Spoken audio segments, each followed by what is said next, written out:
nilapastangan, niyapakan, ninakawan. Habang nagpapakahirap si Liana sa kusina, nagpapakasarap sa marangyang buhay ang asawa niya kasama ang isang kabit. Pirmahan mo na ito. Amoy sibuyas ka na. Nakakadiri. Bulyaw ng walang hiyang si Marco. Ngunit hindi nila alam, ang inaalila nila ay ang mismong reyna ng kanilang imperyo. Ngayon, re-resback si Liana para bawiin ang lahat. Handa na ba silang mabuhay sa madilim na impyerno? Pirmahan mo na yan, Liana. Ngayon din, ayoko nang makita ang pagmumukha mong amoy bawang at uling sa bahay na ito. Ang boses ni Marco ay parang isang matalim na balisong na humiwa sa katahimikan ng gabi. Inihagis niya ang ilang pahina ng dokumento sa ibabaw ng hapagkainan, kung saan ang mga puting papel ay dahan-dahang nalagyan ng mantsa ng mantika mula sa ulam na kanina pa inihahanda ni Liana. Walang bakas ng pag-aalinlangan sa mga mata ng asawa. Tanging pandidiri at pagkainip ang mababasa sa kanyang mukha. Sa tabi niya, nakaupo ang isang babaeng balot ng mamahaling sutla at amoy ng banyagang pabango, si Stella, na nakatingin kay Liana na tila ba isang maduming basahan na kailangang itapon sa basurahan. Sa mga sandaling iyon, hawak ni Liana ang isang mabigat na bandehado ng bagong lutong lechon kawali. Ang init ng lalagyan ay tumatagos sa kanyang mga palad na puno ng kalyo at maliliit na paso mula sa 5 taong pagsisilbi sa kusina ng pamilyang ito. 3 oras niyang binantayan ang pagluluto niyon. Tiniis ang usok at talsik ng mantika dahil alam niyang iyon ang paboritong pagkain ni Marco para sa kanilang Noche Buena. Ngunit ang init ng pagkain ay tila nawalan ng saysay kumpara sa lamig na nararamdaman niya ngayon sa kanyang dibdib. Dahan-dahang ibinaba ni Liana ang bandehado sa lamesa. Nanginginig ang kanyang mga daliri at ang bawat hininga niya ay tila may kasamang bubog na sumusugat sa kanyang lalamunan. Hindi siya makapagsalita. Wala ring luhang lumabas sa kanyang mga mata dahil ang sakit na nararamdaman niya ay masyadong malalim para idaan sa yak. Pinagmasdan niya ang kanyang sariling refleksyon sa makintab na plato. Isang babaeng may gulugulong buhok, suot ang isang kupasing apron na may mantsa ng tuyo at mga matang nawalan na ng kislap. Bakit, Marco? Ang tanging bulong na lumabas sa kanyang mga labi, halos hindi marinig sa gitna ng malakas na ulan sa labas ng mansyon. 5 taon, Marco. 5 taon kitang pinaglingkuran. Kahit isang beses, hindi mo ba naisip ang lahat ng sakripisyo ko? Isang mapang-uyam na tawa ang narinig mula sa pinto. Pumasok si Doña Carmen, ang biyana ni Liana, na may hawak na mamahaling baso ng alak. Sakripisyo? Ang sabihin mo, naging pabigat ka sa anak ko, Liana. Utang na loob mo pa nga na pinatira ka namin sa mansyong ito at binihisan kahit mukha kang katulong na kinuha sa kanto. Ngayon, dumating na ang nararapat na reyna ng bahay na ito. Sabay turo kay Stella. Kaya huwag ka nang mag-inarte. Pirmahan mo na ang annulment papers na yan at lumayas ka na bago ko patawagin ang mga guard para kalad ka rin kapalabas. Kinuha ni Doña Carmen ang bandehado ng lechon kawali na niluto ni Liana at inilapit ito kay Stella. Huwag mong intindihin ang babaeng yan, Stella dear. Kumain tayo.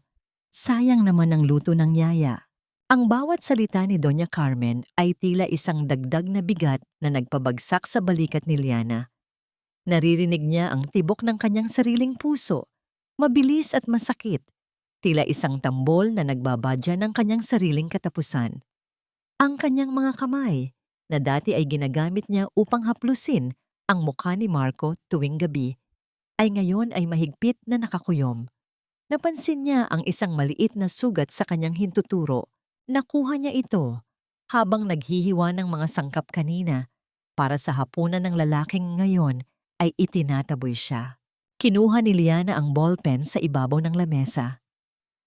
Ang bawat linyang iginuhit niya sa papel ay tila pagpunit din sa kanyang sariling kaluluwa. Nang matapos siyang pumirma, dahan-dahan niyang binitiwan ang panulat. Ang tunog niyon sa ibabaw ng matigas na kahoy ng lamesa ay tila isang huling hudyat ng paglaya. Tapos na, sabi ni Liana sa isang boses na hindi niya naisip na kaya niyang gawin. Malamig, matatag, at malayo. Hindi na siya naghintay ng sagot.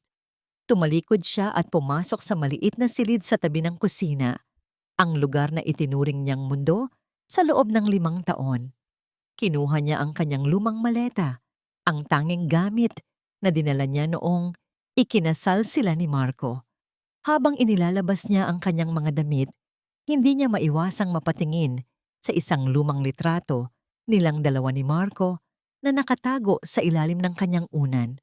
Sa litratong iyon, nakangiti pa sila, puno ng pag-asa. Pinunit niya yun sa gitna bago tuluyang isara ang maleta. Paglabas niya ng mansyon, sinalubong siya ng malupit na hangin at hagupit ng ulan. Ang malalaking patak ng tubig ay humahampas sa kanyang balat. Tila ba, sinusubukang hugasan ang lahat ng dumi at sakit na iniwan ng pamilyang iyon. Ang bawat hakbang niya palayo sa gate ng mansyon ay tila paghila sa isang mabigat na kadena na nakatali sa kanyang leeg. Tumigil siya sa gitna ng madilim na kalsada. Wala siyang payong, wala siyang masisilungan. Ang tubig mula sa langit ay humahalo na sa kanyang mga luha na sa wakas ay nagsimulang dumaloy. Tiningnan niya ang kanyang mga kamay, ang mga kamay na nagtayo ng isang imperyo sa likod ng mga anino, ang mga kamay na nagpondo sa bawat luho ni Marco, at ang mga kamay na binaliwala dahil lamang amoy kusina. Sa gitna ng kanyang pag-iisa at panginginig sa Ginoo, isang pares ng matitinding ilaw mula sa isang sasakyan ang tumama sa kanya. Isang itim at marangyang kotse ang dahan-dahang huminto sa kanyang tapat. Bumukas ang pinto at isang lalaki ang lumabas na may hawak na itim na payong. Lumakad ito patungo sa kanya, tila isang anino na naging totoo sa gitna ng bagyo. Hindi kumikilos si Liana. Ang kanyang diwa ay tila nakalutang sa pagitan ng kahapon at ng bukas na wala siyang katiyakan. Habang papalapit ang lalaki, isang tanong ang paulit-ulit na umaalingaw-ngaw sa kanyang isipan. Tila isang bulong na hindi siya tatantanan. Sapat na ba ang 5 taon ng pagtitiis para mabura ang lahat ng pag-ibig? O ito na ang simula ng isang galit na hindi kailanman mapapatay ng ulan? Biglang tumigil ang hagupit ng ulan sa kanyang balat, ngunit hindi dahil huminto ang bagyo. Isang malapad at itim na anino ang lumitaw sa itaas ni Liana. Sapat na upang harangan ang galit ng langit. Ang tunog ng mga patak ng ulan na tumatama sa telang itim ng payong ay lumikha ng isang ritmo na tila nagbibigay ng proteksyon sa kanyang nag-iisang pagkatao. Dahan-dahang iniangat ni Liana ang kanyang paningin. Doon, sa gitna ng kadiliman, ay nakatayo si Mateo. Ang kanyang mga mata, na dati ay laging puno ng profesionalismo at paggalang, ay ngayon ay nagniningas sa matinding galit at hindi maikakailang awa. Kitang-kita ang paggalaw ng kanyang panga. Tila ba pinipigilan ng sarili na sumigaw sa galit dahil sa kalagayang dinatnan ng kanyang hinahangaan. Madam Chairwoman, ang boses ni Mateo ay nanginginig, hindi dahil sa lamig, kundi dahil sa sakit na makita ang babaeng itinuturing niyang reyna na mukhang basang sisiw sa gitna ng kalsada. Hindi nakasagot si Liana. Ang kanyang mga labi ay nangingitim na sa ginaw at ang kanyang katawan ay nagsisimula ng sumuko sa pagod. Bago pa man siya tuluyang mabuwal, naramdaman niya ang malalapad na kamay ni Mateo na humawak sa kanyang mga balikat.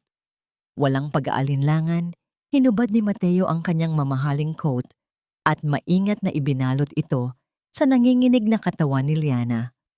Ang init na nagmumula sa tela na may kasamang banayad na amoy ng sandalwood at kalinisan ay tila isang yakap na matagal nang ipinagkait sa kanya. Mateo? Bakit ka nandito? Ang nangihinang tanong ni Liana habang inaalalayan siyang maglakad patungo sa sasakyan. Hindi ko po kayo pwedeng pabayaan ng ganito, madam. Hindi sa ilalim ng aking paningin. Sagot ni Mateo sa isang seryosong tono. Isinara niya ang pinto ng sasakyan nang may ibayong pag-iingat. Tila ba natatakot siyang mabasag ang natitirang piraso ng pagkatao ni Liana. Sa loob ng kotse, ang katahimikan ay binalot ng init ng heater. Sumandal si Liana sa malambot na upuang balat, malayo sa matigas na upuan sa kusina na kanyang kinagisnan. Ipinikit niya ang kanyang mga mata. Dinarama ang bawat segundong lumilipas palayo sa mansyon ni Marco. Sa bawat pag-ikot ng gulong ng sasakyan, nararamdaman niyang unti-unting napuputol ang mga invisible na tali na nagkukulong sa kanya sa loob ng 5 taon.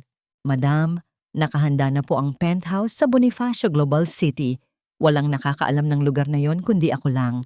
Ligtas po kayo doon. Wika ni Mateo habang nakatingin sa kalsada. Ngunit ang kanyang pansin ay nananatili sa bawat galaw ni Liana. Salamat, Mateo. Salamat sa hindi pag-iwan sa akin. Bulong ni Liana. Hinawakan niya ng mahigpit ang coat ni Mateo na nakabalot sa kanya. Ipinatong niya ang kanyang ulo sa bintana. Pinapanood ang mga ilaw ng lungsod na lumalabo dahil sa ulan. Sa loob ng 5 taon, ang kanyang mundo ay umikot lamang sa pagluluto, paglilinis, at pagtitiis. Nakalimutan na niya na siya ang nagmamay-ari ng mga ilaw na yon. Nakalimutan na niya na siya ang nagpapatakbo ng mga kumpanyang nagbibigay ng buhay sa syudad na ito. Nang makarating sila sa penthouse, ang karangyaan ng paligid ay tila isang sampal ng katotohanan. Ang mga dingding na gawa sa salamin ay nagpapakita ng buong ganda ng Maynila. Ang mga kasangkapan ay gawa sa pinakamahal na materyales at ang bawat sulok ay nagsusumigaw ng kapangyarihan. Ito ang totoong mundo ni Liana, isang mundong tinalikuran niya para sa isang lalaking hindi marunong magpahalaga. Inalalayan siya ni Mateo hanggang sa malawak na master bedroom. Magpahinga na po kayo, Madam Chairwoman. Narito lang po ako sa labas. Bukas, paggising ninyo, sisiguraduhin kong magbabayad ang bawat taong nanakit sa inyo. Tumangulang si Liana at dahan-dahang pumasok sa banyo. Binuksan niya ang shower at hinayaang dumaloy ang mainit na tubig sa kanyang katawan. Kasabay ng pag-agos ng tubig ang paghugas sa amoy ng bawang, sibuyas at usok na kumapit sa kanyang balat. Hinubad niya ang kanyang kupasing apron at hinayaan itong mahulog sa sahig. Isang simbolo ng kanyang nakaraan na hindi na niya muling babalikan. Pagkatapos maligo, humarap si Liana sa malaking salamin. Namumugto ang kanyang mga mata, ngunit may bagong apoy na nagsisimulang magningas sa kanyang mga balintataw. Kinuha niya ang isang suklay at dahan-dahang inayos ang kanyang buhok. Wala na ang Lianang sunod-sunuran. Wala na ang Lianang inaalila. Tiningnan niya ang kanyang smartphone na kanina patahimik sa ibabaw ng counter. Isang mensahe ang bumungad sa kanya mula sa isang hindi kilalang numero, ngunit alam niya kung kanino iyon galing. Isang litrato ni Marco at Stella na masayang nagtatawanan habang kinakain ang lechon kawali na niluto niya kanina. Isang mapait na ngiti ang sumilay sa mga labi ni Liana. Hindi niya naramdaman ang selos, kundi ang isang malamig na determinasyon. Kinuha niya ang telepono at mabilis na nag-type ng isang mensahe para kay Mateo. Mateo, ihanda ang lahat ng papeles ng L&M Investment. Bukas, puputulin natin ang lahat ng daloy ng pera sa kumpanya ni Marco. Gusto kong maramdaman nila kung paano mabuhay sa dilim na ibinigay nila sa akin. Inilapag ni Liana ang telepono at humiga sa malambot na kama. Habang pinapanood niya ang anino ng ulan sa kisame, naramdaman niya ang huling patak ng luha na kumawala sa kanyang mga mata. Iyon na ang huli. Bukas, ang buong mundo ay muling makikilala ang totoong Liana, ang reynang itinapon ang kanyang korona para sa pag-ibig, ngunit handang sunugin ang lahat para sa kanyang dangal. Ngunit sa gitna ng kanyang plano, isang alaala ang biglang pumasok sa kanyang isip. Isang lihim na tanging siya At ang yumaong ama ni Marco lang ang nakakaalam. Isang sikretong nakatago sa mismong pundasyon ng mansyong kinuha sa kanya. Kaya ba niyang tuluyang wasakin si Marco kung ang kapalit nito ay ang pagbunyag sa sarili niyang nakaraan? Ang sikat ng araw na tumatagos sa malalaking bintana ng mansyon ay tila hindi sapat upang pawiin ang kakaibang katahimikan na iniwan ng nagdaang gabi. Ngunit para kay Stella, ang umagang yon ay ang simula ng kanyang panunungkulan bilang bagong reyna. Hawak niya ang isang baso ng sariwang juice habang pinapanood ang mga katulong na naghahakot ng mga itim na plastic bag palabas ng bahay. Siguraduhin ninyong walang matitira kahit isang hibla ng buhok ng babaeng yun dito. Utos ni Stella sa isang mataray na tono. Kinuha niya ang isang lumang litrato ni Liana na nakita sa ilalim ng sofa at walang pag-aalinlangan itong pinunit sa harap ng mga kasambahay. Ang dumi ng paningin ko sa mga basurang ito. Lumapit si Doña Carmen na may malawak na ngiti. Suot ang kanyang mamahaling robe na gawa sa seda. Hayaan mo na ang mga yan, Stella dear. Ang mahalaga, wala na ang pabigat sa buhay natin. Ngayong araw, mag-celebrate tayo. Pupunta tayo sa mall at bibilhan kita ng pinakamahal na kwintas na magugustuhan mo. Deserve mo ang lahat ng luho, hindi tulad ng dating nakatira rito na hanggang palengke lang ang level. Habang masayang nagpaplano ang dalawang babae sa mansyon, sa kabilang dako ng lungsod, sa loob ng kanyang marangyang opisina, si Marco ay abala sa pag-aayos ng kanyang kurbata sa harap ng salamin. Pakiramdam niya ay wala na siyang pasanin. Wala nang magrereklamo sa kanyang pag-uwi ng madaling araw at wala nang amoy ng kusina na sasalubong sa kanya. Naupo siya sa kanyang swivel chair at binuksan ang kanyang laptop. Inaasahan niyang makikita ang kumpirmasyon ng panibagong pondo mula sa L&M Investment, ang misteryosong kumpanya na 5 taon nang sumusuporta sa bawat proyekto niya. Ngunit sa halip na approved, isang pulang abiso ang bumungad sa kanyang screen. Funding on hold. Pending review of management. Kumunot ang noo ni Marco. Ano ito? System glitch? Bulong niya sa sarili. Hindi siya nag-alala ng husto. Masyado siyang bilib sa kanyang sarili upang isiping may magtatangkang bawiin ang suporta sa isang henyo na tulad niya. Inisip niya na baka kailangan lang ng kaunting pirma o tawag sa bangko. Samantala, sa isang eksklusibong jewelry store sa loob ng Greenbelt, si Doña Carmen ay abalang pumipili ng mga hiyas. Ito, gusto ko ang diamond set na ito para sa aking magiging manugang, sabi niya sa sales clerk ng may labis na kapalaluan. Ipinatong ni Stella ang kwintas sa kanyang leeg, humahanga sa sariling refleksyon. Pagkatapos ng ilang sandali, inilabas ni Doña Carmen ang kanyang gintong credit card. Ang card na lihim na binabayaran ni Liana ang buwanang bill sa loob ng maraming taon.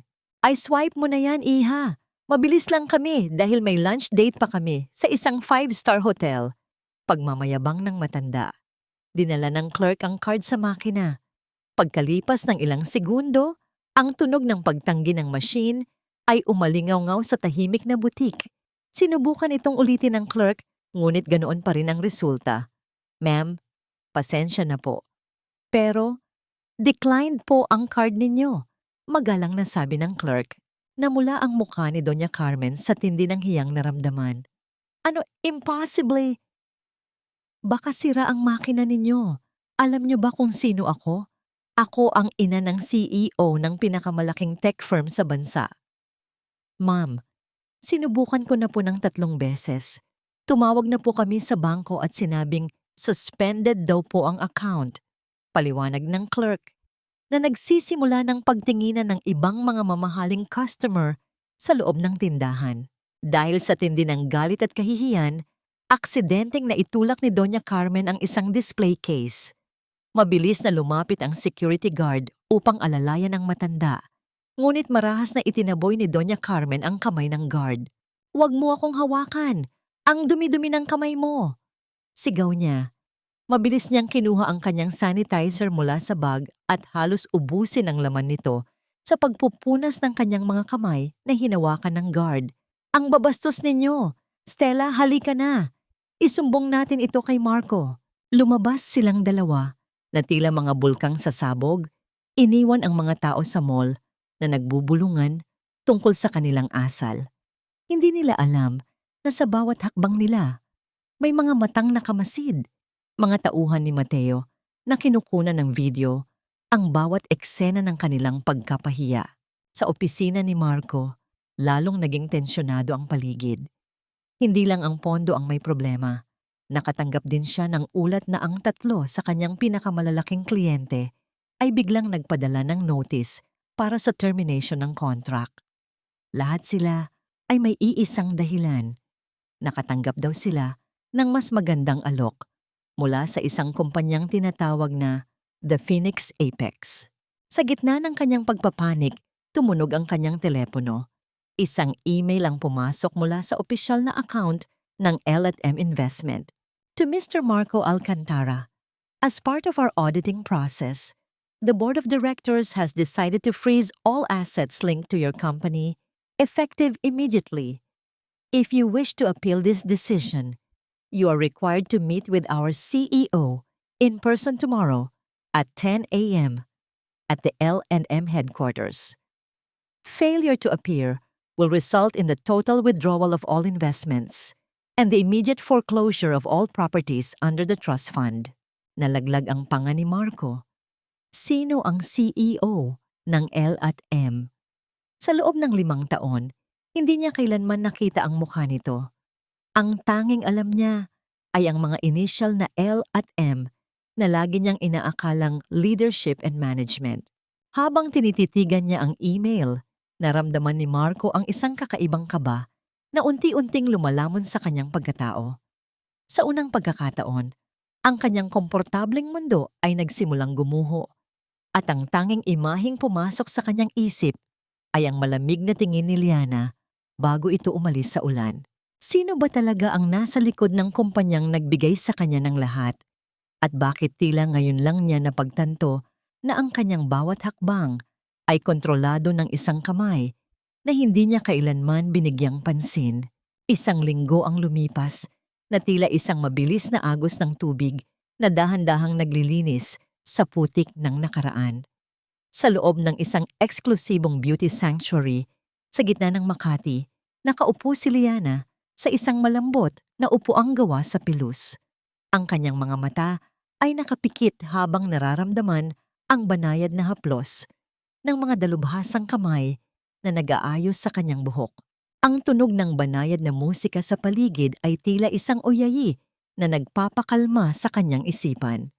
Wala na ang masangsang na amoy ng ginisang bawang at sibuyas na tila naging bahagi na ng kanyang balat sa loob ng 5 taon.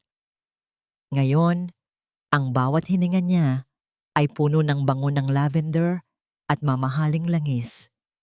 Ang kanyang buhok na dati ay laging nakapusod at tuyo dahil sa init ng kalan ay ngayon ay dumadaloy na tila itim na seda sa kanyang mga balikat.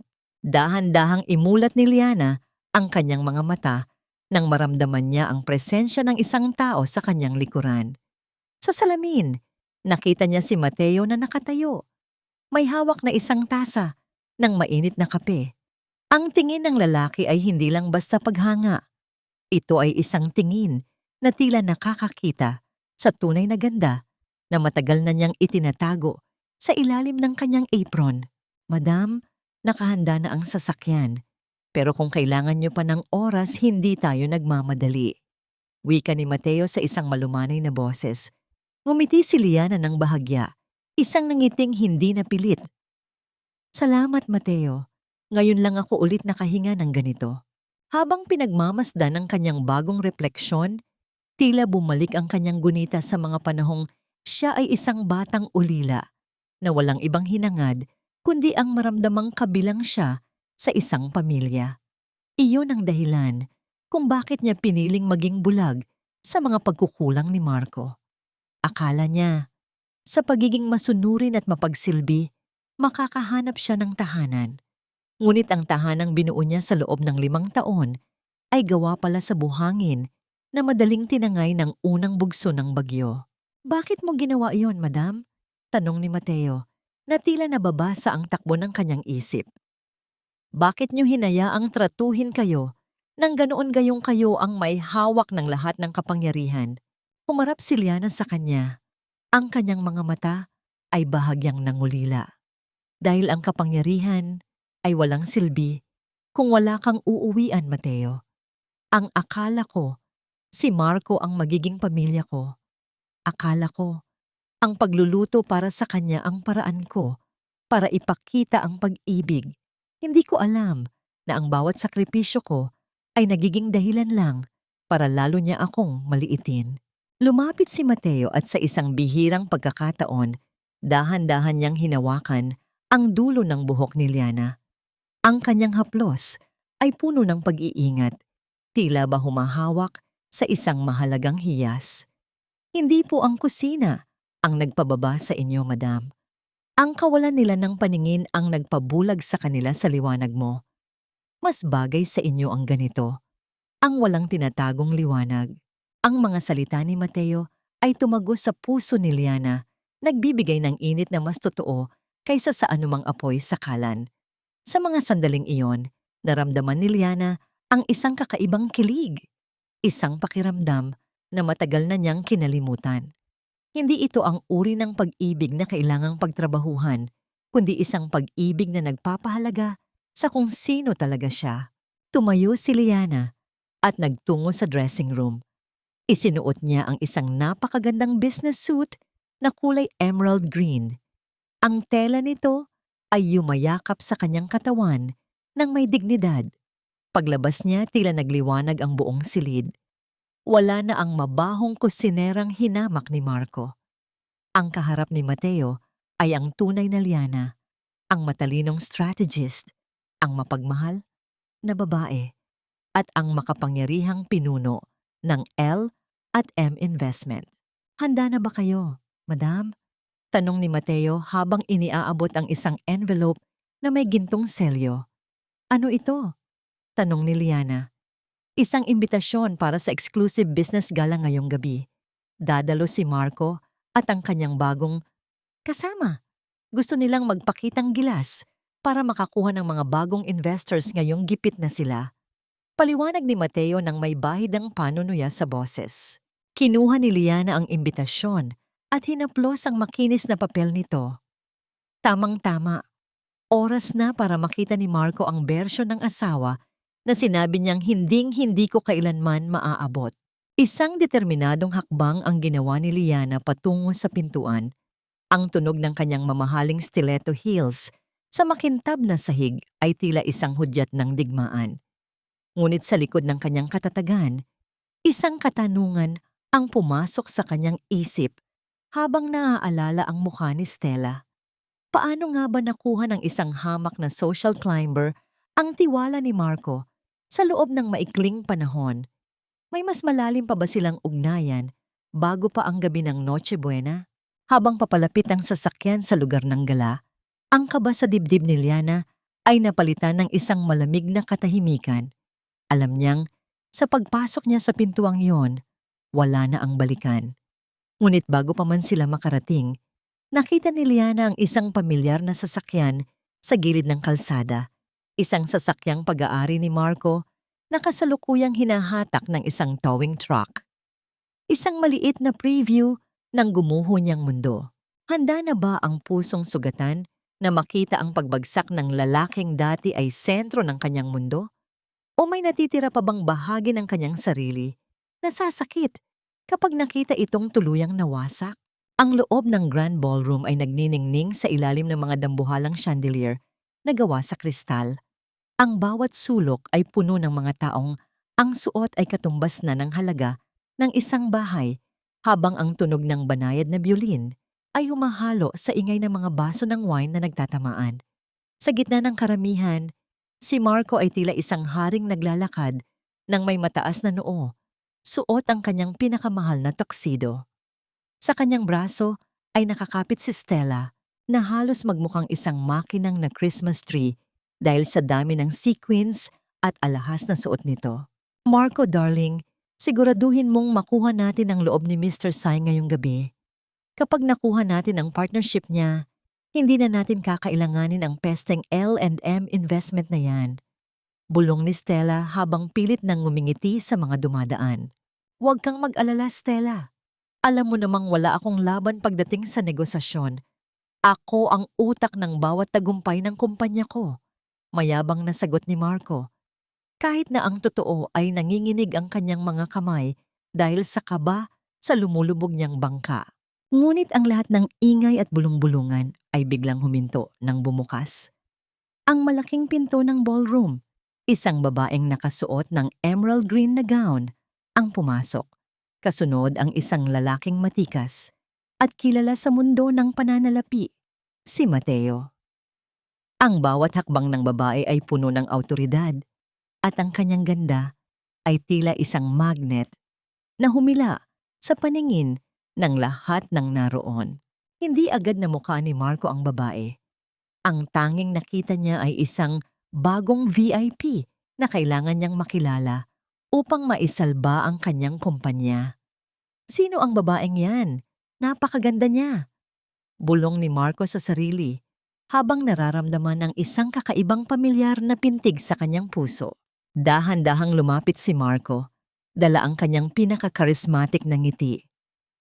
Excuse me, lovely lady. Hindi ko ata nakuha ang pangalan mo sa guest list. I am Marco Alcantara, CEO of Alcantara Tech. Welcome to the... Naputo lang sasabihin ni Marco. Ang babae ay dahan-dahang humarap sa kanya. Nang magtama ang kanilang mga mata, tila tumigil ang mundo para kay Marco. Ang baso ng champagne na hawak niya ay muntik nang mahulog nang makita niya ang mukha ni Liana. Pero hindi ito ang Lianang kilala niya. Ang balat nito ay makinang. Ang mga mata ay puno ng talino at kapangyarihan. At ang aura nito ay tila isang reyna na nakaupo sa trono. Liliana, ang tanging lumabas sa bibig ni Marco, ang kanyang boses ay naging isang pabulong na tila naubusan ng hangin. Sumingit si Stella.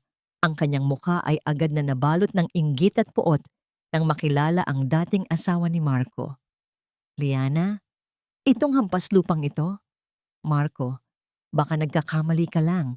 Siguradong escort lang ito ni Mr. Mateo para makapasok sa ganitong piging. Lumapit si Stella kay Liana at tiningnan ito mula ulo hanggang paa nang may pandidiri. Kahit anong ganda ng damit mo, Liana, amoy kusina ka pa rin. Amoy pawis at amoy sibuyas. Hindi mo kayang itago ang pagiging katulong mo sa likod ng mamahaling tela. Ay nanta. Hindi kumurap si Liana. Tiningnan niya si Stella nang may malamig na ngiti. Ang uri ng ngiti na ibinibigay mo sa isang taong hindi mo itinuturing na banta. Nakakatawa, Stella. Akala ko ba ay matalino ka? Ang taong amoy sibuyas ay ang siyang nagpapakain sa iyo sa loob ng 5 taon. Ang kumpanyang ipinagmamalaki ni Marco, ang pundasyon yon ay galing sa pawis ng katulong na hinahamak mo ngayon. Huwag kang magmalaki, sigaw ni Stella na nagsisimula ng gumawa ng eksena. Marco, paalisin mo ang babaeng ito, nakakahiya siya. Ngunit si Marco ay tila estatwa na hindi makagalaw. Sa loob ng ilang segundo, tila bumalik sa kanyang alaala ang mga gabing dumarating siya sa bahay at nakikita si Liana na naghihintay sa kanya. Naalala niya kung paano ito ngumiti noon. Isang ngiti na dati ay sapat na para pawiin ang kanyang pagod. Ngunit binaliwala niya dahil sa kanyang labis na kayabangan. Ngayon, ang ngiting iyon ay naging isang pader na hindi na niya kayang tibagin. Binaling ni Liana ang kanyang atensyon kay Marco. Nabalitaan ko ang problema mo sa pondo, Marco. Ang Alcantara Tech ay tila isang barkong mabilis na lumulubog.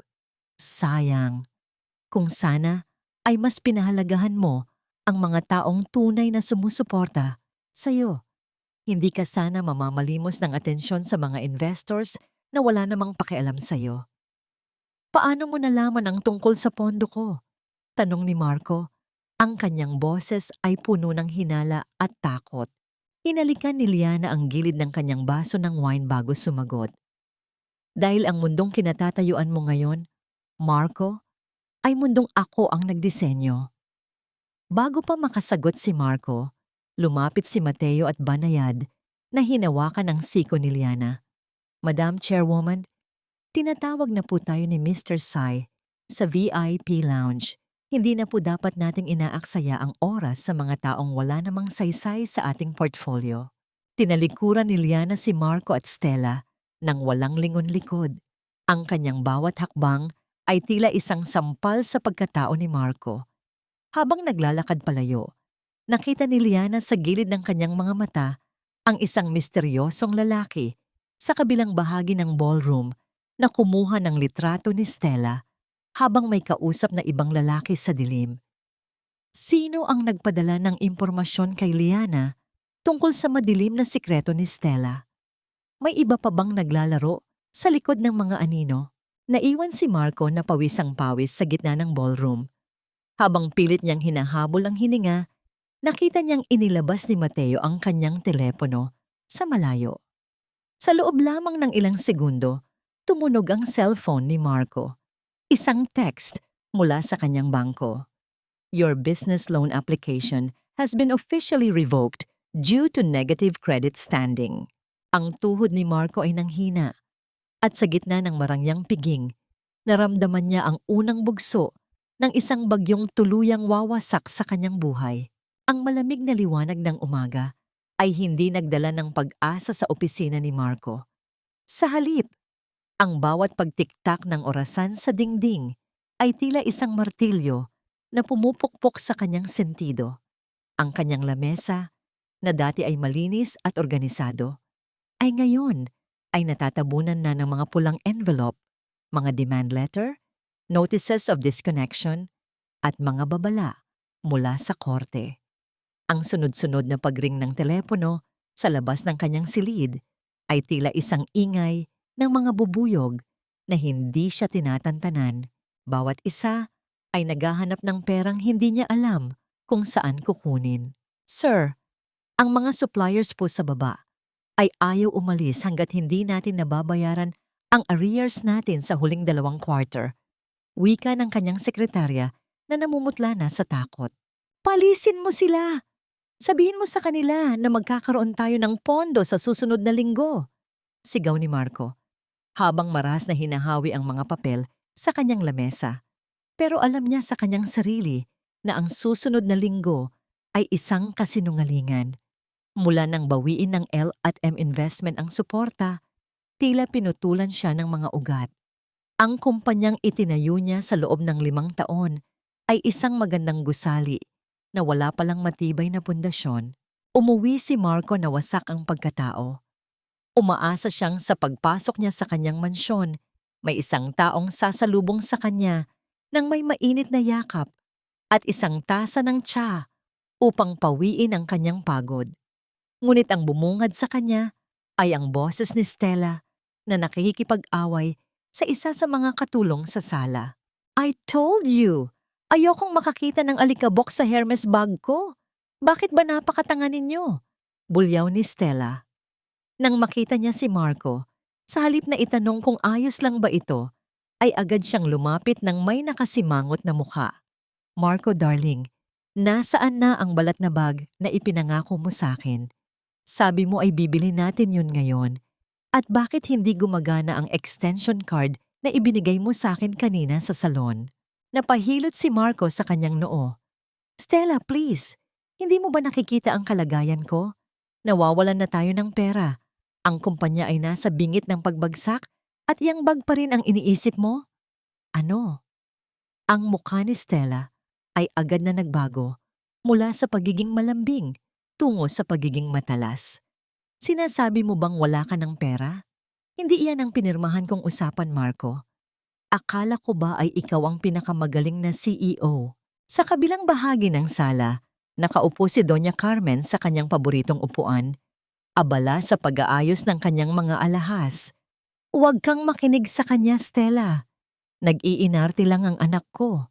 Marco, baka naman malas lang talaga ang dala ng babaeng iyon bago siya umalis.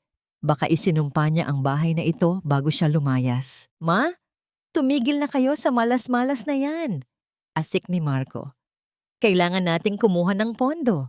Ma, iyong mga alahas mo, baka pwede nating isanla muna ang ilan para lang mabayaran ang mga empleyado ko. Nanlaki ang mga mata ni Doña Carmen. Isanla ang aking mga hiyas. Ang mga hiyas na ito ang nagpapatunay ng aking antas sa lipunan, Marco. Hinding-hindi ko hahayaang mahawakan ito ng mga taong nasa sanglaan. Ngunit nang makita ang desperasyon sa mukha ng anak, dahan-dahang tumayo ang matanda. Sige na nga, pero yung mga luma lang, yung mga binili ni Liana para sa akin noon, hindi ko naman masyadong gusto ang disenyo ng mga yon dahil panlasang mahirap. Kinabukasan, pumunta si Doña Carmen sa isang kilalang sanglaan sa syudad. Suot ang kanyang pinakamahal na scarf upang itago ang kanyang mukha sa kahihiyan. Inilapag niya ang isang set ng brilyante sa counter nang may labis na kapalaluan. Gusto ko ng pinakamataas na appraisal para sa mga ito. Ang bawat bato niyan ay tunay at galing sa abroad. Sabi ni Doña Carmen sa appraiser. Sino rin ang appraiser ang mga alahas gamit ang kanyang lupe. Pagkalipas ng ilang minuto, ibinalik niya ang mga ito sa matanda. Pasensya na po, ma'am, pero hindi po namin pwedeng tanggapin ang mga ito. Bakit magiit? Masyado bang mataas ang halaga para sa maliit ninyong sanglaan? Pang-uuyam ni Doña Carmen. Hindi po, ma'am. Sagot ng appraiser sa isang malamig na tono. Ang mga batong ito ay mataas ang kalidad, pero meron po kaming record sa system na ang mga alahas na ito ay nakapaloob sa isang restricted trust sa ilalim ng L&M Holdings. May legal na hold po ang mga ito. Hindi po ito pwedeng ibenta o isanla ng walang pahintulot mula sa orihinal na bumili. Ano? Halos malaglag ang panga ni Doña Carmen. Ako ang may-ari niyan. Ibinigay iyan sa akin ng aking manugang. Kung ganun po, ma'am, kailangan po ninyo ng pirma ni Madam Liana para ma-release ang hold. Dagdag ng appraiser. Umuwi si Doña Carmen na tila isang basang sisiw. Ang kanyang kayabangan ay unti-unti nang nilalamon ng takot. Samantala, si Marco ay pumasok sa kusina ng mansyon upang uminom ng tubig. Sa gitna ng dilim, nabuksan niya ang refrigerator. Ang dating puno at masustansyang laman nito na laging inihahanda ni Liana. Ang mga sariwang gulay, ang mga paborito niyang ulam na nakalagay sa malilinis na lalagyan ay wala na. Ang tanging laman ng ref ay ilang piraso ng bulok na prutas at mga tira-tirang pagkain mula sa mamahaling restaurant na inorder ni Stella. Isang matinding pangungulila ang biglang humaplos sa puso ni Marco. Naalala niya ang amoy ng adobo ni Liana, ang init ng sabaw na laging nakahanda tuwing pagod siya, at ang paraan ng pag-aalaga nito na tila hindi nauubusan ng pasensya. Ngayon, ang kanyang mansyon ay malamig. Ang kanyang tiyan ay walang laman, at ang mga taong nakapaligid sa kanya ay tila mga linta na handa siyang iwan kapag wala na siyang maibibigay. Napaiyak si Marco sa gitna ng kusina, isang tahimik na pagtangis na puno ng pagsisisi. Ngunit ang pagsisisi ay tila huli na. Hindi niya alam na sa labas ng mansyon may isang itim na van na nakaparada. Sa loob nito, binabasa ni Mateo ang ulat tungkol sa pagtatangkang isanla ni Doña Carmen ang mga alahas. Madam, nagsisimula na silang magkagulo. Ano po ang susunod nating hakbang? Tanong ni Mateo sa kanyang telepono. Sa kabilang linya, habang nakatitig sa liwanag ng buwan mula sa kanyang penthouse, sumagot si Liana ng may malamig na determinasyon. Ilayunin niyo ang lahat ng mga kagamitang hindi pa nila nababayaran ng buo. At Mateo, tawagan mo ang bangko. Oras na para bawiin ang titulong pinagpaguran ko. Ano ang gagawin ni Marco kapag nalaman niyang pati ang lupang kinatatayuan ng kanyang mansyon ay hindi na pala sa kanya? Ang katahimikan sa loob ng mansyon ay tila isang nakalalasong hamog na dahan-dahang pumapatay sa natitirang sigla ng tahanang iyon. Wala na ang masayang tawanan at ang amoy ng masarap na pagkain. Sa halip, ang bawat sulok ay puno ng tensyon at mga salitang kasing talim ng mga bubog. Sa gitna ng sala, Magkaharap sina Stella at Doña Carmen. Ang kanilang mga mata ay nagbabaga sa matinding galit sa isa't isa. Wala kang silbi. Akala ko ba ay galing ka sa mayamang pamilya? Bakit hindi mo matulungan si Marco sa kanyang problema? Sigaw ni Doña Carmen habang itinuturo si Stella ng may nanginginig na daliri. Ni hindi ka marunong magluto, ni hindi ka marunong mag-ayos ng bahay. Puro ka lang paganda at paggastos. Tumawa ng mapait si Stella. Ang kanyang magandang mukha ay napalitan ng isang mapang-uyam na ngiti. Excuse me, Carmen. Hindi ako pumasok sa relasyong ito para maging katulong ninyo. Kung gusto nyo ng tagapagsilbi, sana ay hindi nyo pinalaya si Liana. At least, ang babaeng yon, kahit mukhang ewan, ay nagagawa ang lahat ng gusto nyo ng walang reklamo. Ngayon, huwag nyo akong sisisihin kung bakit naghihirap ang anak ninyo. Sadyang mahina lang talaga si Marco sa negosyo. Ang pagbanggit sa pangalan ni Liana ay tila isang sampal sa mukha ni Doña Carmen. Sa loob-loob niya, alam niyang tama si Stella, ngunit ang kanyang labis na kapalaluan ay hindi hahayaang aminin iyon. Naalala niya kung paano siya hinahainan ni Liana ng kape tuwing umaga nang may kasamang matamis na ngiti, kahit gaano pa kasakit ang mga salitang ibinabato niya rito. Ngayon, ang kaharap niya ay isang babaeng handang makipagsigawan sa kanya para sa isang pirasong alahas. Habang nagkakagulo sa mansyon, si Liana ay nakatayo sa balkonahe ng kanyang penthouse, pinagmamasdan ng unti-unting paglubog ng araw na nagbibigay ng kulay kahel sa kalangitan ng Maynila. Hawak niya ang isang tasa ng tsa. Ang usok nito ay banayad na humahaplos sa kanyang mukha. Sa kanyang harapan, ang isang malaking monitor ay nagpapakita ng graph ng stock market. Ang kumpanya ni Marco ay kulay pula. Tila isang sugat na patuloy na dinudugo. Naramdaman ni Liana ang paglapit ni Mateo. Hindi ito nagsasalita, ngunit ang presensya nito ay sapat na upang bigyan siya ng kapanatagan. Inilapag ni Mateo ang isang manipis na folder sa lamesa sa tabi ni Liana. Madam, ang Phoenix Apex ay handa na para sa huling hakbang. Sa loob ng 24 na oras, mawawalan na ng kontrol si Marco sa lahat ng kanyang pangunahing assets. Ulat ni Mateo sa isang malumanay na tono. Napansin niya ang bahagyang panginginig ng kamay ni Liana. Madam, okay lang po ba kayo? Gusto niyo po bang itigil na natin ito? Humarap si Liana kay Mateo. Ang kanyang mga mata ay puno ng isang malalim na pagod. Hindi ko alam, Mateo. Akala ko, kapag nakita ko silang naghihirap, magiging masaya ako. Pero bakit parang may kulang pa rin? Bakit parang may bigat pa rin dito? Itinuro niya ang kanyang dibdib, kung saan ang bawat pintig ay tila nagpapaalala sa kanya ng 5 taong nasayang.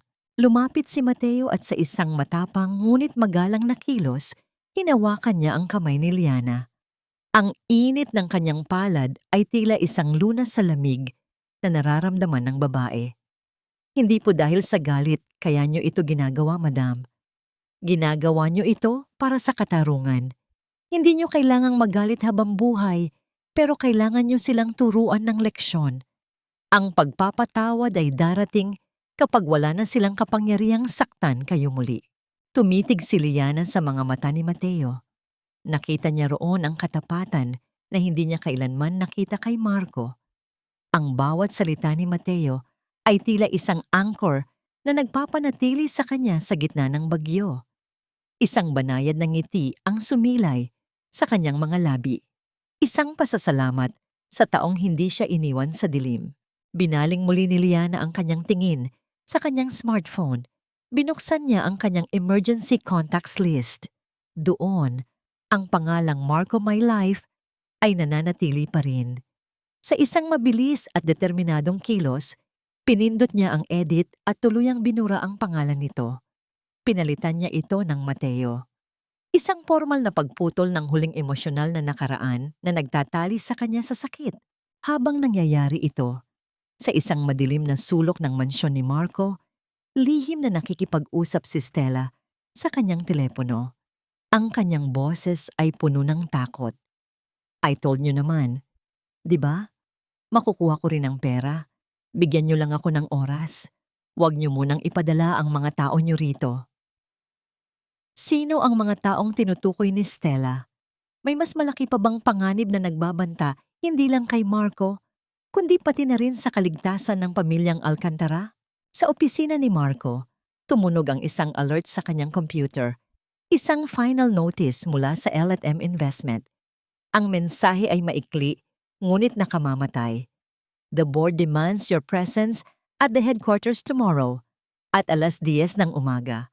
Failure to show up will result in the immediate seizure of the Alcantara mansion. Napasandal si Marco sa kanyang upuan. Ang kanyang mukha ay kasing puti ng papel. Alam niyang ito na ang huling pagkakataon niya. Kailangan niyang harapin ang misteryosong CEO ng L&M. Handang lumuhod at magmakaawa. Hindi alam na ang taong haharapin niya ay ang mismong babaeng itinapon niya sa ulan. Ano ang magiging reaksyon ni Marco kapag ang swivel chair ng CEO ay umikot at tumambad sa kanya ang mukha ni Liana? Ang gusali ng L&M Investment ay tila isang dambuhalang tore ng salamin at bakal na nangingibabaw sa buong syudad. Habang nakatayo si Marco sa harap ng lobby, naramdaman niya ang matinding pagliit ng kanyang pagkatao. Ang bawat taong dumadaan, suot ang kanilang mga plansadong suit at bitbit ang mga mamahaling leather bags, ay tila tumitingin sa kanya ng may panghuhusga. Ang kanyang dating mataas na noo ay ngayon ay bahagyang nakayuko at ang kanyang mga kamay ay nanginginig sa loob ng bulsa ng kanyang tuxedo na tila wala ng ningning. Mr. Alcantara, inaantay na po kayo sa itaas. Wika ng receptionist na may malamig ngunit profesional na ngiti. Sumakay si Marco sa elevator. Sa bawat pag-akyat ng palapag, nararamdaman niya ang panunuyo ng kanyang lalamunan. Pagdating sa pinakataas na floor, sinalubong siya ni Mateo. Walang kahit anong emosyon sa mukha nito, ngunit ang bawat hakbang ni Mateo ay nagpapadama kay Marco ng isang hindi maipaliwanag na takot. Dito po, Mr. Alcantara, ang CEO ay handa na para sa inyong huling pagkakataon, sabi ni Mateo habang binubuksan ang dalawang malalaking pinto na gawa sa mahogany. Pumasok si Marco sa loob ng napakaluwang na opisina. Ang amoy ng sariwang bulaklak at mamahaling pabango ay bumalot sa kanyang pandama. Sa dulo ng silid, nakatalikod ang isang malaking swivel chair, nakaharap sa malawak na bintana kung saan tanaw ang buong lungsod. Hindi na nag-aksaya ng oras si Marco. Lumapit siya ng bahagya at nagsimulang magsalita sa isang boses na puno ng desperasyon. Magandang umaga po, sir. O ma'am, nandito po ako para magmakaawa. Ang Alcantara Tech ay bunga ng aking dugo, pawis, at matinding kasipagan sa loob ng 5 taon. Kami ay dumaan sa matinding pagsubok, ngunit naniniwala akong sa tulong ninyo, muli kaming babangon. Ako ay isang self-made man at hinding-hindi ko hahayaang mawala ang lahat ng pinaghirapan ko. Narinig ni Marco ang isang mahinang buntong hininga mula sa upuan. Isang tunog na tila pamilyar, ngunit hindi niya matandaan kung saan niya huling narinig. Self-made man? Ang boses na lumabas mula sa upuan ay malumanay, ngunit bawat salita ay may bigat ng 1,000 toneladang bakal. Ang lakas ng loob mong gamitin ang mga salitang kasipagan at sariling sikap, Marco. Nakakalimutan mo na ba kung sino ang tunay na nagdisenyo ng bawat algorithm ng kumpanya mo habang nagluluto ng hapunan nyo? Dahan-dahang umikot ang swivel chair. Tila tumigil ang pag-ikot ng mundo para kay Marco. Ang kanyang mga mata ay nanlaki at ang kanyang hininga ay tila nabaon sa kanyang lalamunan. Ang babaeng nakaupo sa harap niya ay walang iba, kundi si Liana. Nakasuot siya ng isang puting business suit na lalong nagpatingkad sa kanyang awtoridad. Ang kanyang mga mata, na dati ay puno ng pagmamahal tuwing nakatingin kay Marco, ay ngayon ay malamig pa sa yelo. Liliana, ang tanging lumabas sa bibig ni Marco. Halos mawalan siya ng balanse at napahawak sa gilid ng lamesa. Paano? Anong ginagawa mo rito? Bakit ikaw ang nasa upuang iyan? Tumayo si Liana at dahan-dahang lumapit sa kanya.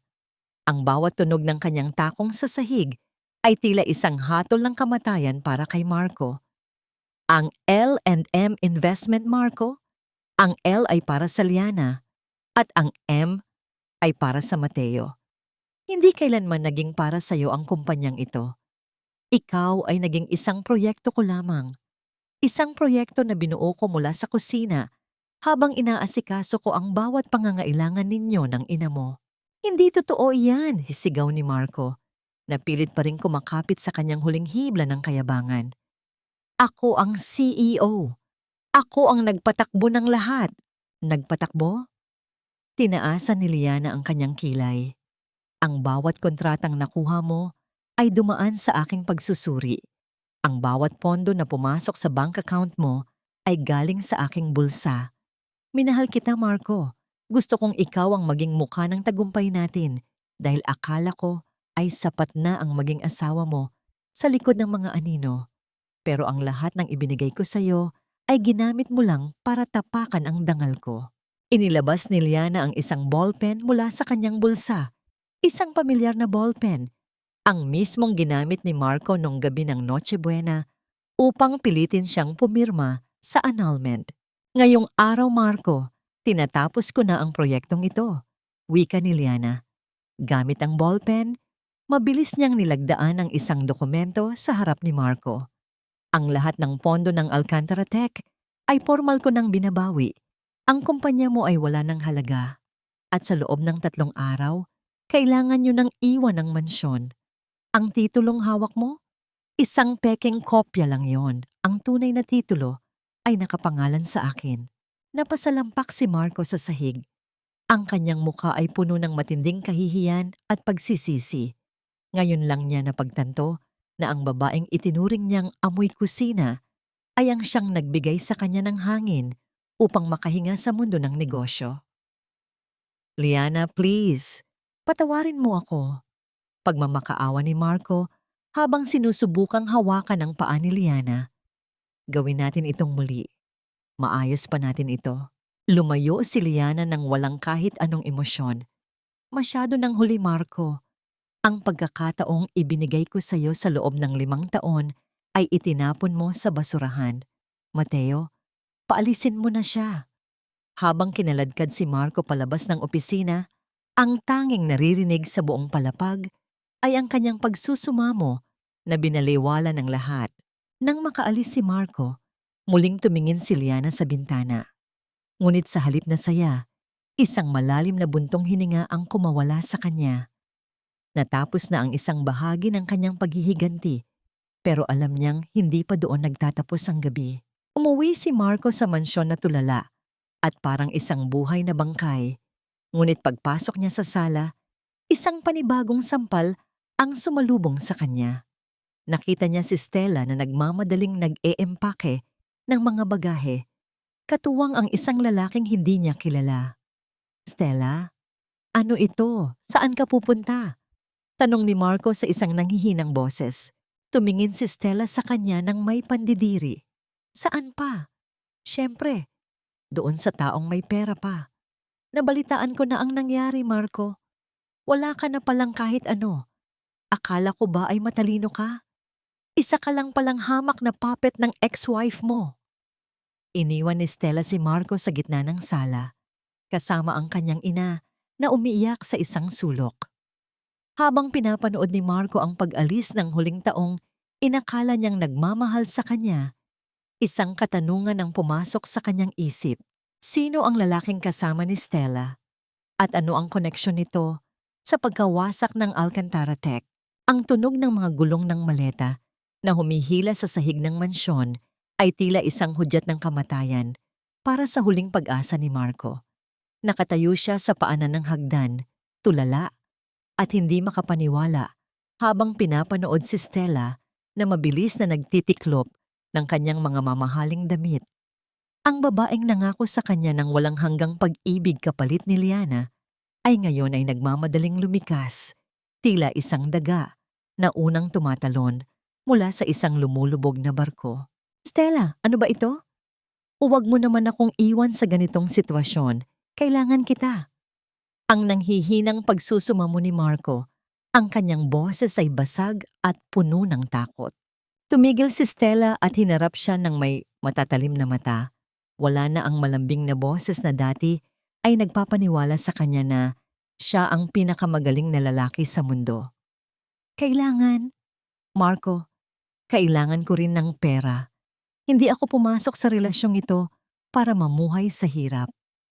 Akala ko ba ay matalino ka? Akala ko ba ay ikaw ang nagpapatakbo ng lahat? Yun pala, isa ka lang palang hamak na puppet ng asawa mo. Nakakatawa ka, Marco.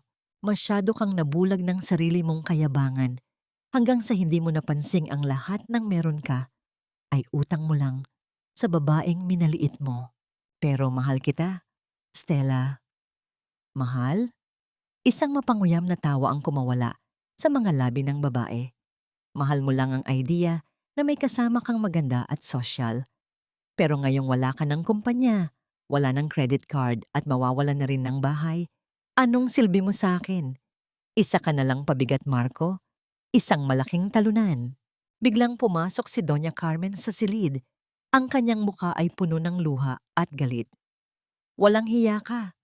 Ikaw na babae ka. Matapos ka naming pakainin at bigyan ng lahat. Ngayon ay lalayas ka.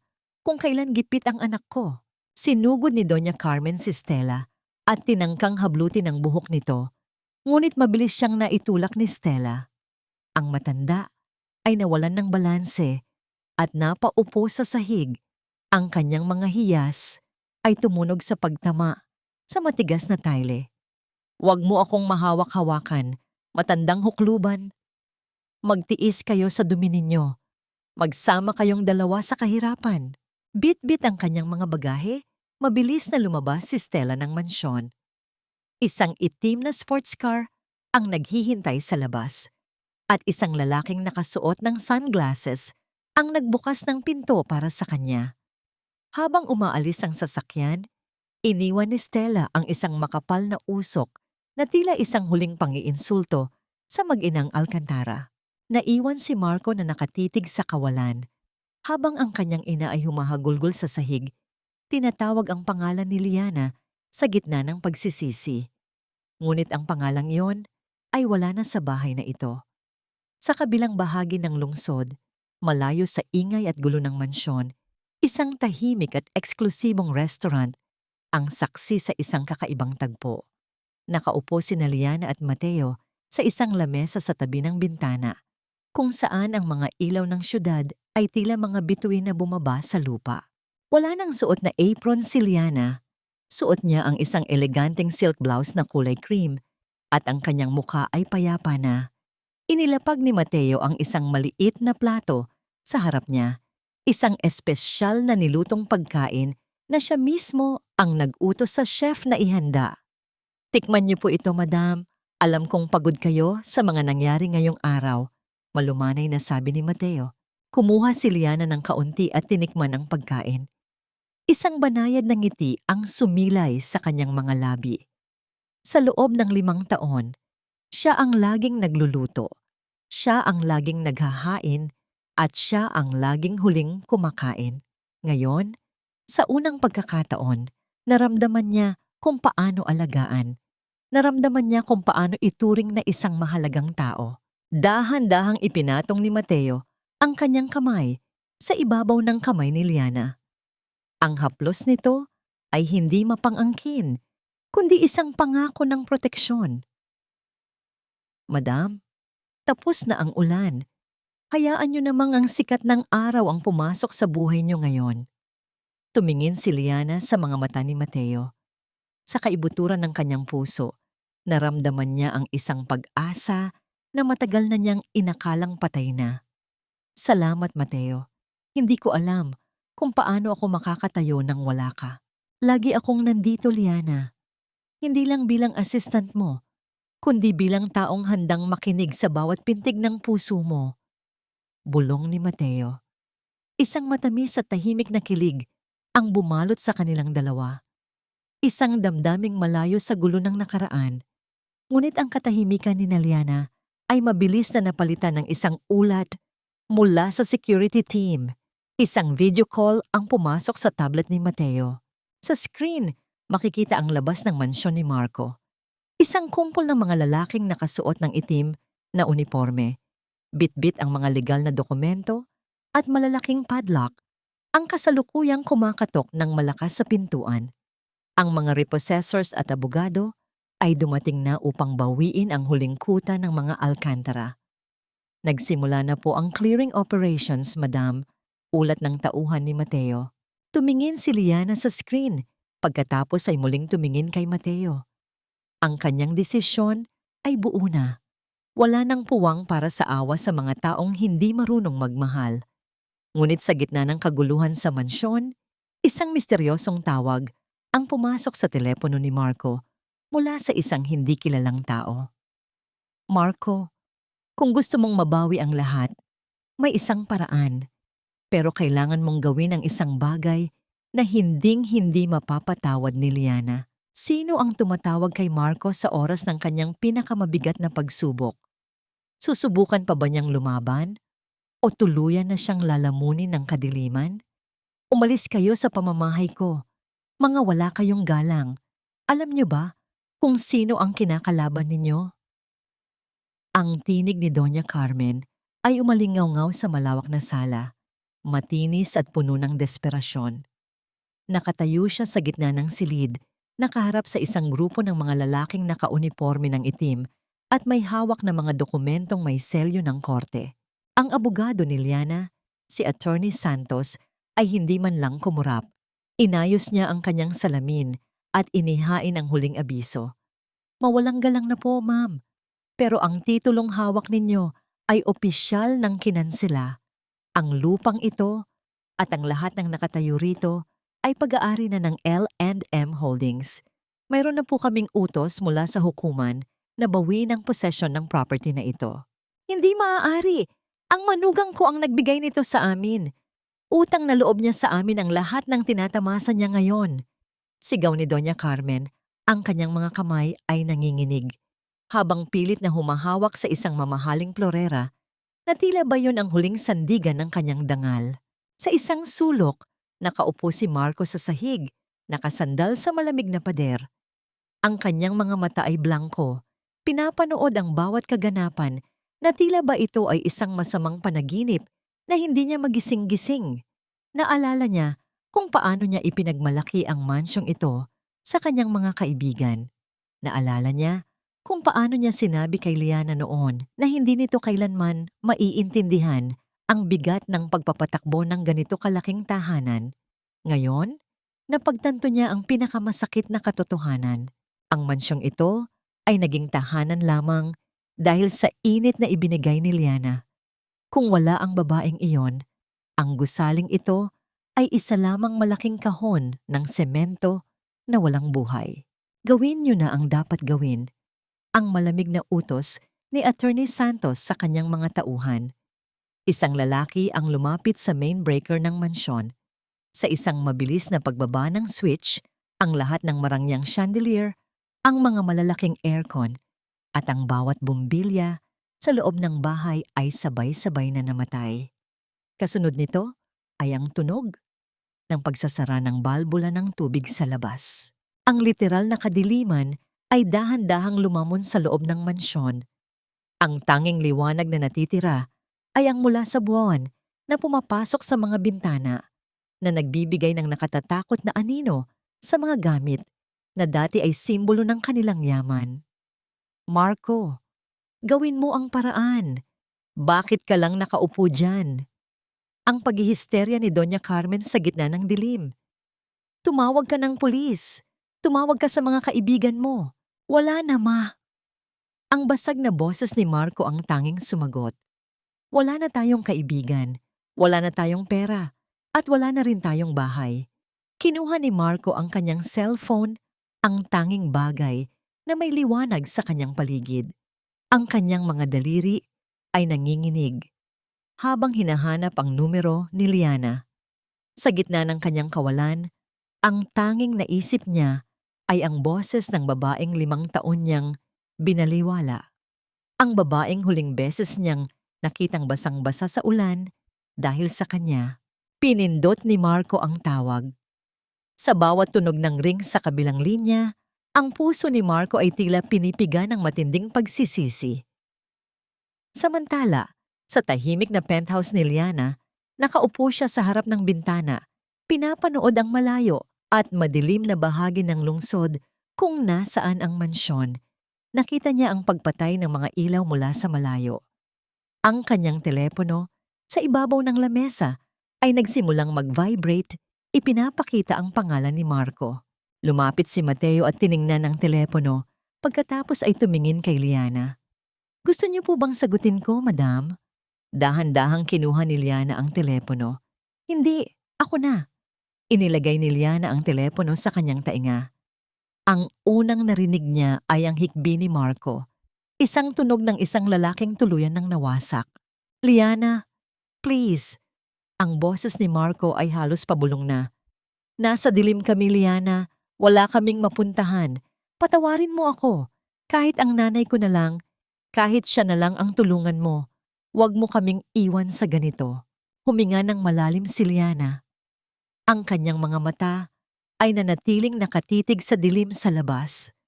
Ang dilim na nararamdaman mo ngayon, Marco, ay ang dilim na ibinigay mo sa akin sa loob ng 5 taon. Ang bawat gabing naghihintay ako sa iyo sa kusina habang malamig na ang pagkain, ang bawat hapon na minamaliit ako ng nanay mo. Iyon ang totoong dilim. "Liana, magbabago ako. Gagawin ko ang lahat." Pagsusumamo ni Marco. "Masyado nang huli, Marco. Ang pagbabago ay hindi ginagawa dahil wala ka na palang mapupuntahan. Ginagawa ito dahil mahal mo ang isang tao." Malamig na sagot ni Liana. "Ibinigay ko sa inyo ang lahat ng liwanag ko hanggang sa maubos ako. Ngayon, oras na para matutunan ninyong hanapin ang sarili ninyong liwanag sa gitna ng kawalan." Bago pa makasagot si Marco, pinindot na ni Liana ang end call. Ang tunog ng pagkaputol ng linya ay tila huling pako sa kabaong ng kanilang pagsasama. Inilapag ni Liana ang telepono at tumingin kay Mateo. Isang mapait na luha ang dahan-dahang gumulong sa kanyang pisngi, ngunit agad niya itong pinunasan. "Madam, ayos lang po kayo?" Tanong ni Mateo nang may pag-aalala. "Ngayon lang ako nakaramdam ng ganitong kalaya, Mateo. Pero bakit masakit pa rin?" Bulong ni Liana. Lumapit si Mateo at banayad na hinawakan ang kamay ni Liana. "Dahil naging totoo ang pagmamahal mo, Liana, at ang paglaya mula sa totoong pagmamahal ay hindi nangyayari sa isang gabi lang. Pero pangako, darating din ang umaga na hindi mo na sila maaalala."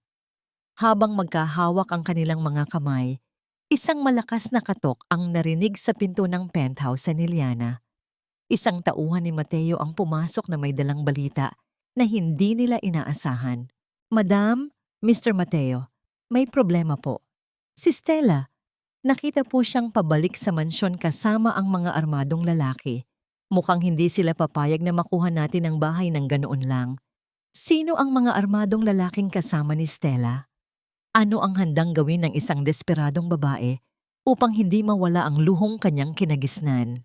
Ang sikat ng araw sa umagang iyon ay tila walang pakundangan sa paglalantad ng dumi at gulo sa labas ng mansyong Alcantara. Wala na ang kintab ng mga bintana. Tila napalitan ito ng anino ng kawalan. Sa harap ng malaking bakal na gate, nakaparada ang ilang mga truck na handang humakot sa mga natitirang gamit na hindi na mababayaran ng pamilya. Dahan-dahang huminto ang sasakyan ni Liana sa tapat ng mansyon. Sa pagbaba niya, sinalubong siya ng mainit na hangin. Ngunit sa loob ng kanyang dibdib, may isang uri ng katahimikan na ngayon niya lang naramdaman. Kasunod niya si Mateo, na nanatiling nakatayo sa kanyang likuran, tila isang matibay na pader na handang sumangga sa anumang sakit na maaaring idulot ng huling paghaharap na ito. Sa gilid ng kalsada, nakaupo sina Marco at Doña Carmen sa ibabaw ng kanilang mga maleta. Ang kanilang mga kasuotan ay gusot-gusot. Ang kanilang mga mukha ay puno ng puyat at bakas ng tuyong luha. Ang dating mapagmataas na Doña Carmen ay mukhang isang hamak na pulubi. Yakap-yakap ang kanyang bag na wala na ring lamang pera. Nang makita nila si Liana, tila nagkaroon ng biglang buhay ang kanilang mga nanghihinang katawan. Mabilis na tumayo si Doña Carmen at halos madapa patungo sa kinaroroonan ni Liana. "Liana, anak, dumating ka!" Ang basag na sigaw ni Doña Carmen habang pilit na hinahawakan ang mga kamay ni Liana. "Patawarin mo kami, anak. Nagkamali kami. Alam kong mabuti ang puso mo. Hindi mo hahayaang matulog sa kalsada ang nanay mo, di ba? Isipin mo ang 5 taon nating pagsasama." Hindi kumilos si Liana. Hinayaan niya lang ang malamig na hangin na dumaan sa pagitan nila. 5 taon, ma? Ang naaalala ko lang sa 5 taon na yon ay ang bawat umagang kailangang plansado ang damit nyo habang hindi pa ako nakakapag-almusal. Ang naaalala ko ay ang bawat gabing tinatawag nyo akong sampid at pabigat sa harap ng mga bisita nyo. Lumapit din si Marco. Lumuhod siya sa semento sa harap ni Liana. Ang kanyang mga balikat ay nanginginig sa matinding hikbi. "Liana, please. Isang pagkakataon lang. Kahit gawin mo uli akong katulong mo, tatanggapin ko. Huwag mo lang kaming itapon ng ganito. Mahal kita, Liana." Ngayon ko lang na-realize kung gaano ako naging tanga. Tiningnan ni Liana si Marco nang diretso sa mga mata. Walang galit sa kanyang paningin, tanging isang malalim na kawalan. "Hindi mo ako mahal, Marco. Ang mahal mo ay ang komportableng buhay na ibinigay ko sa iyo. Ang mahal mo ay ang ilusyon na ikaw ang hari dahil may isang babaeng handang magpaalipin sa iyo." Huminga ng malalim si Liana. Ang kanyang boses ay naging mahinahon, ngunit bawat salita ay tila isang hatol na hinding-hindi na mababago. "Napatawad ko na kayo. Pero huwag ninyong isiping ang pagpapatawad ay nangangahulugan ng pagbabalik sa dati. Napatawad ko na kayo dahil sa wakas, hindi na kayo mahalaga sa akin. Ang galit ay para lang sa mga taong may puwang pa sa puso. Pero kayo, wala na kayong kahit anong emosyon na makukuha mula sa akin. Liana, paano kami? Saan kami pupunta?" Ang pagmamakaawa ni Doña Carmen, ang kanyang boses ay puno ng gaslighting at manipulasyon. "Wala kaming ibang kamag-anak. Ikaw lang ang pag-asa namin. Iyan ang problema ninyo," sagot ni Liana. "Sa loob ng 5 taon, tinuruan ko kayong umasa sa akin habang tinatapakan ninyo ako. Ngayon, oras na para matuto kayong tumayo sa sarili ninyong mga paa. Ang buhay na pinaghirapan ko ay para sa mga taong marunong magpahalaga. At kayo, napatunayan nyo nang hindi kayo kabilang doon." Tinalikuran ni Liana ang mag-ina. Ang bawat hakbang niya palayo ay tila pagtatapos ng isang madilim na kabanata ng kanyang buhay. Sinalubong siya ni Mateo na dahan-dahang binuksan ang pinto ng sasakyan para sa kanya. Ang init ng tingin ni Mateo ay tila isang pangako ng isang bagong umaga. "Tapos na po ba, madam?" tanong ni Mateo nang makapasok sila sa sasakyan. Ipinikit ni Liana ang kanyang mga mata at nagpakawala ng isang napakahabang buntong hininga. Tila may 100 kilong bigat ang nabunot sa kanyang dibdib. "Tapos na, Mateo. Sa wakas, malaya na ako." Habang umaandar ang sasakyan palayo, naririnig pa rin ang mga hiyaw ni na Marco at Carmen sa likuran.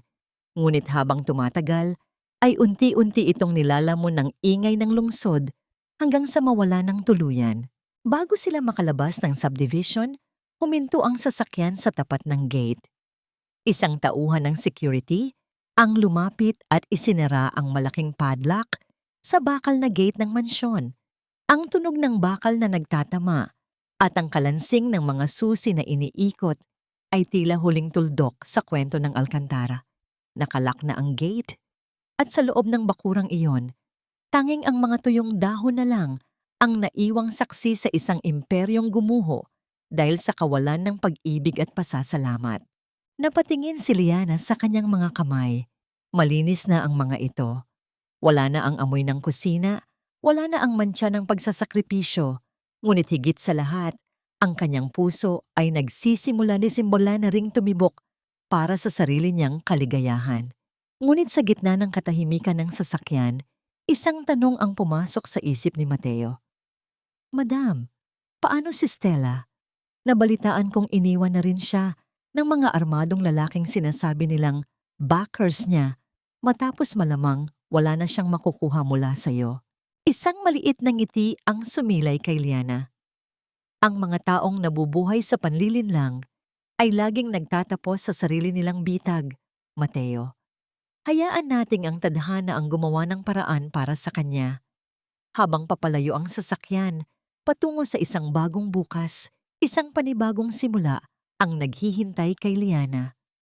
Isang simula kung saan ang bawat luto niya ay hindi na para sa mga taong hindi siya mahal, kundi para sa isang mundong handa siyang pahalagahan bilang isang reyna.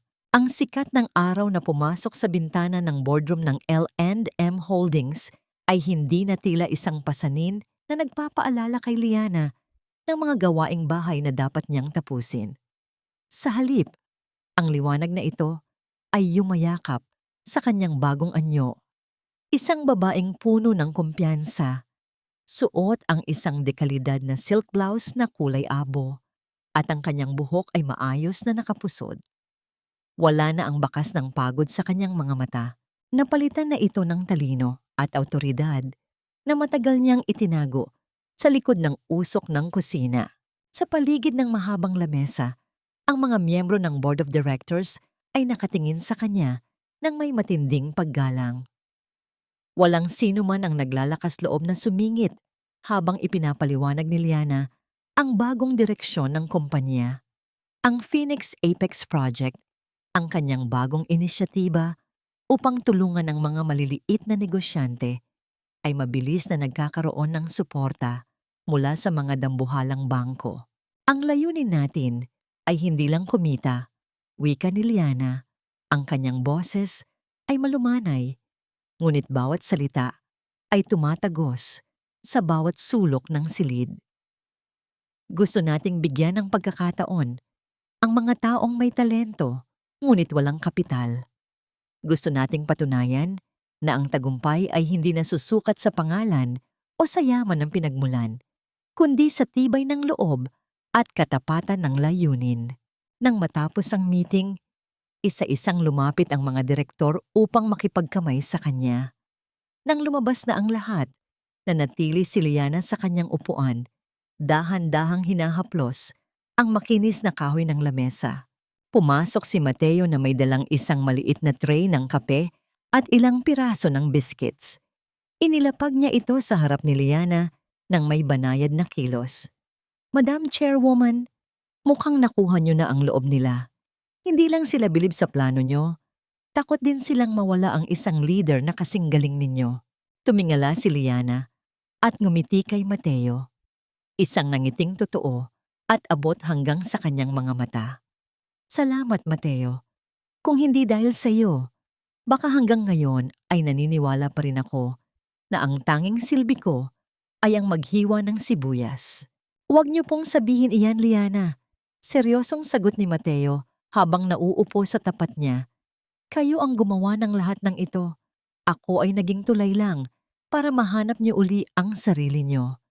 Bahagyang lumapit si Mateo at sa isang pagkakataon ng matinding katahimikan, inabot niya ang isang pirasong biskit at inilagay ito sa maliit na platito ni Liana.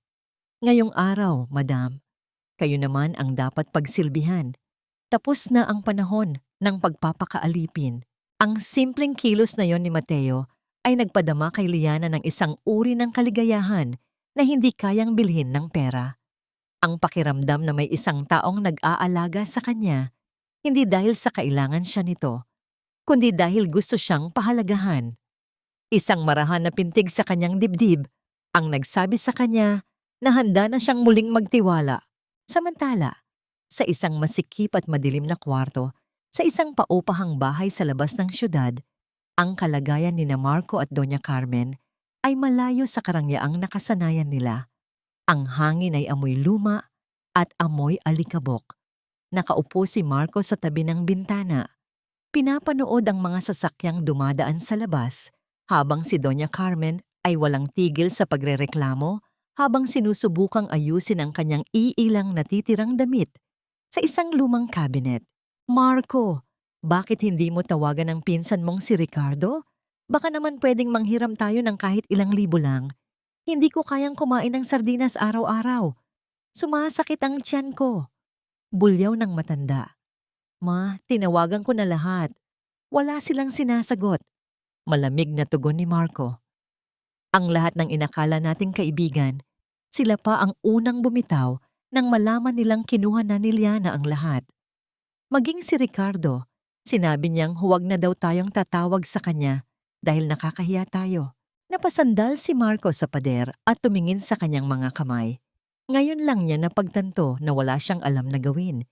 Hindi siya marunong magluto, hindi siya marunong maglaba, at hindi niya alam kung paano mag-apply ng trabaho sa mababang posisyon dahil nasanay siya ang nasusunod.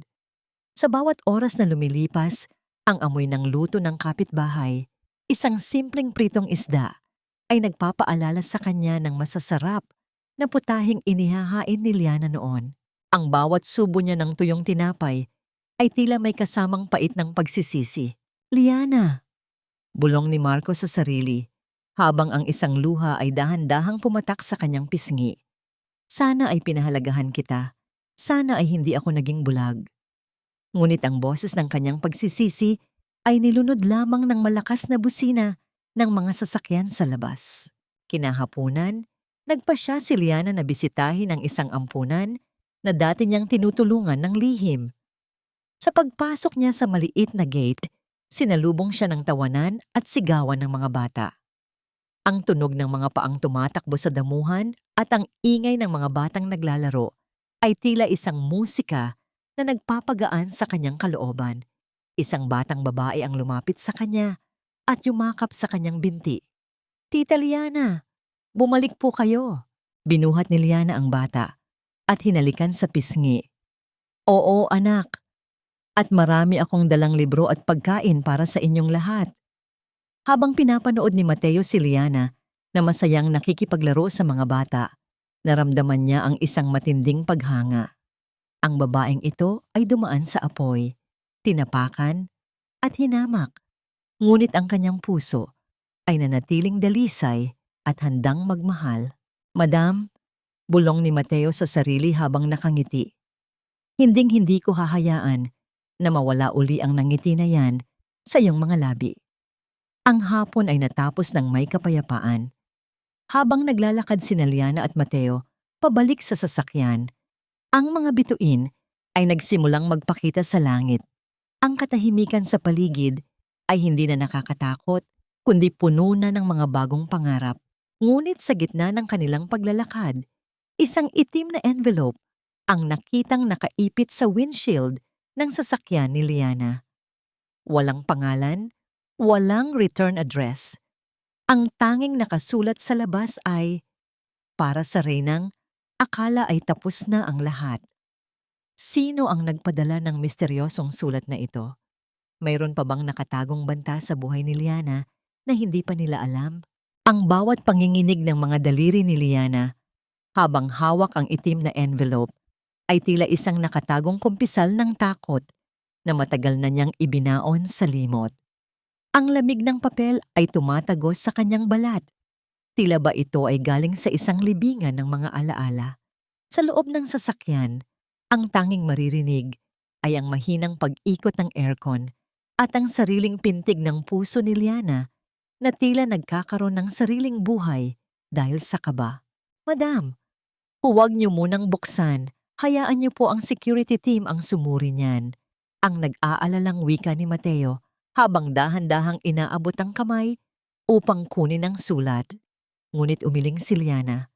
Ang kanyang mga mata ay nanatiling nakapako sa sulat. Hindi, Mateo. Alam ko ang sulat kamay na ito.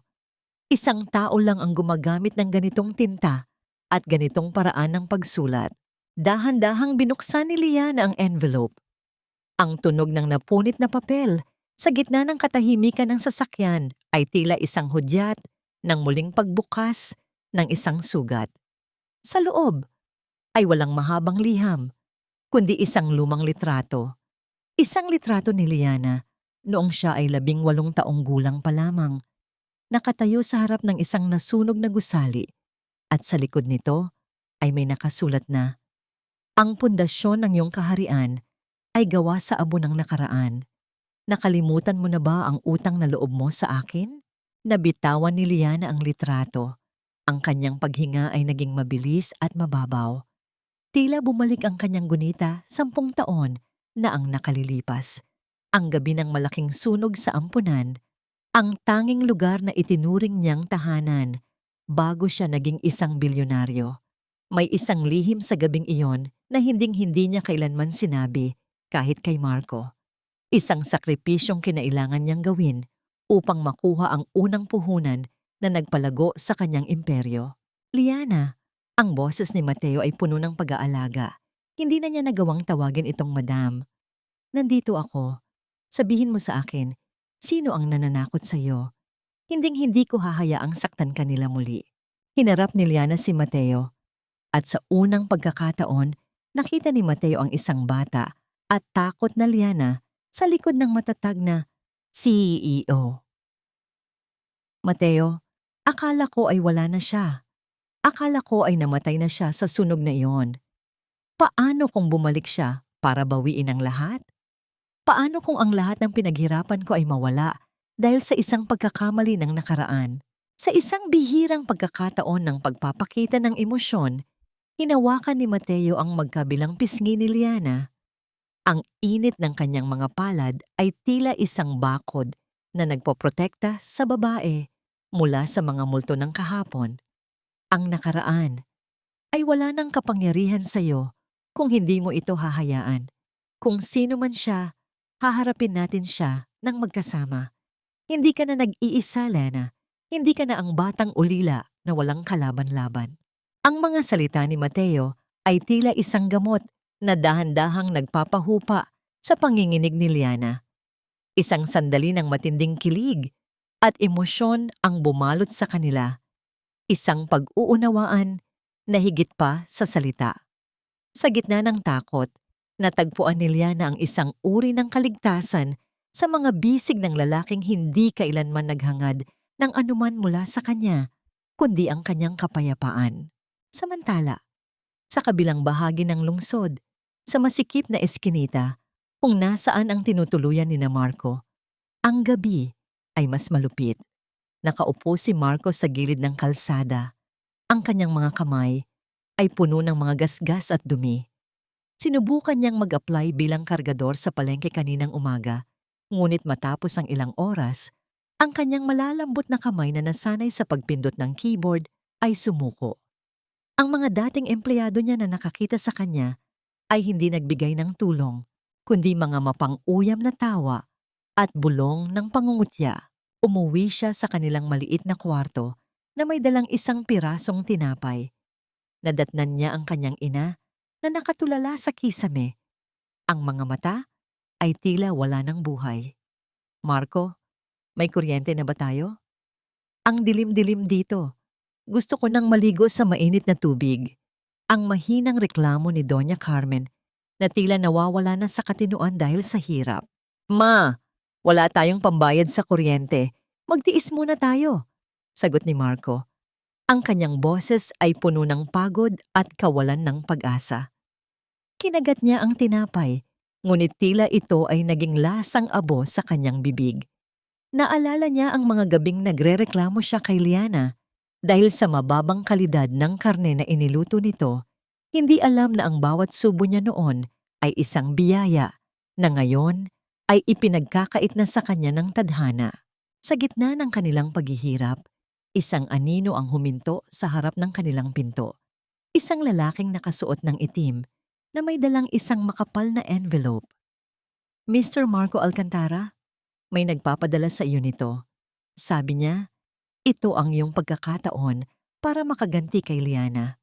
Gusto mo bang malaman kung saan nakuha ng iyong banal na asawa ang kanyang unang milyon. Ang boses ng lalaki ay tila isang tukso mula sa impyerno. Kinuha ni Marco ang envelope ng may nanginginig na kamay. Sa loob ay ang mga dokumento tungkol sa sunog sa ampunan. 10 taon na ang nakalilipas. Ang kanyang mga mata ay nanlaki habang binabasa ang mga impormasyong maaaring magpabagsak sa reputasyon ni Liana sa isang iglap. Muli bang magpapadala si Marco sa kanyang inggit at galit? O gagamitin niya ang pagkakataong ito para humingi ng tunay na kapatawaran? Sa penthouse, habang natutulog si Liana, bigla siyang nagising na pawisang-pawis at sumisigaw. Isang bangungot ng mga apoy at mga hiyaw ng mga bata ang muling bumisita sa kanya. Mabilis na pumasok si Mateo sa kanyang silid at nahanap siyang nakaupo sa sahig, yakap ang kanyang mga binti. "Nandito ako, Liana. Nandito ako," bulong ni Mateo habang niyayakap siya ng mahigpit. Ngunit sa labas ng bintana, sa isang gusali sa tapat, may isang camera lens na nakatutok sa kanila. Isang misteryosong tao ang lihim na kumukuha ng litrato sa kanilang bawat galaw, handang gamitin ang kanilang kahinaan sa takdang panahon. Sino ang nagmamasid sa kanila sa dilim at ano ang koneksyon nito sa nakaraang pilit na kinakalimutan ni Liana?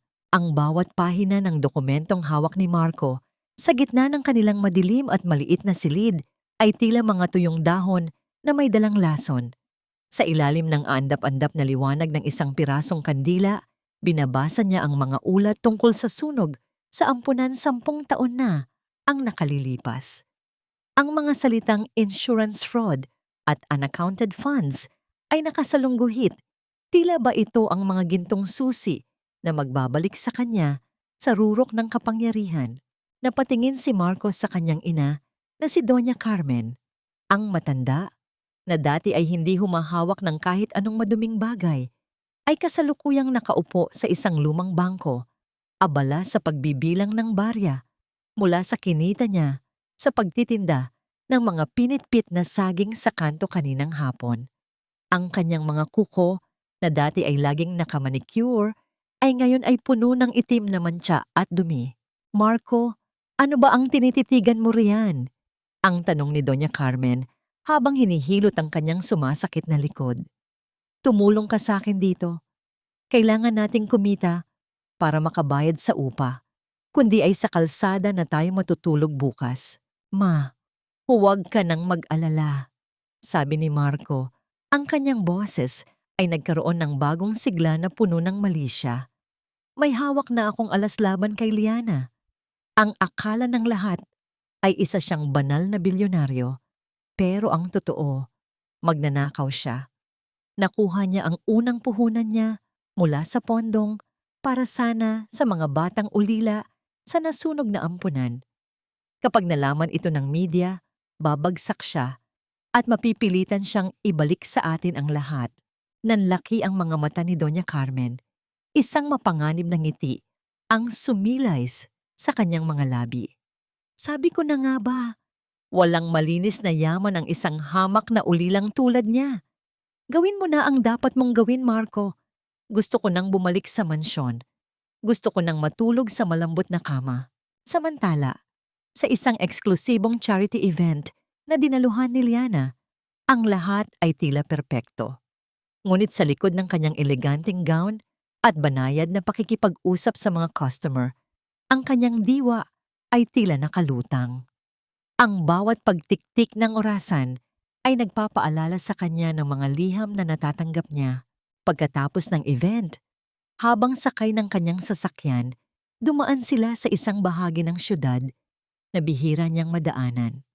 Dahil sa matinding traffic, huminto ang sasakyan sa tapat ng isang palengke.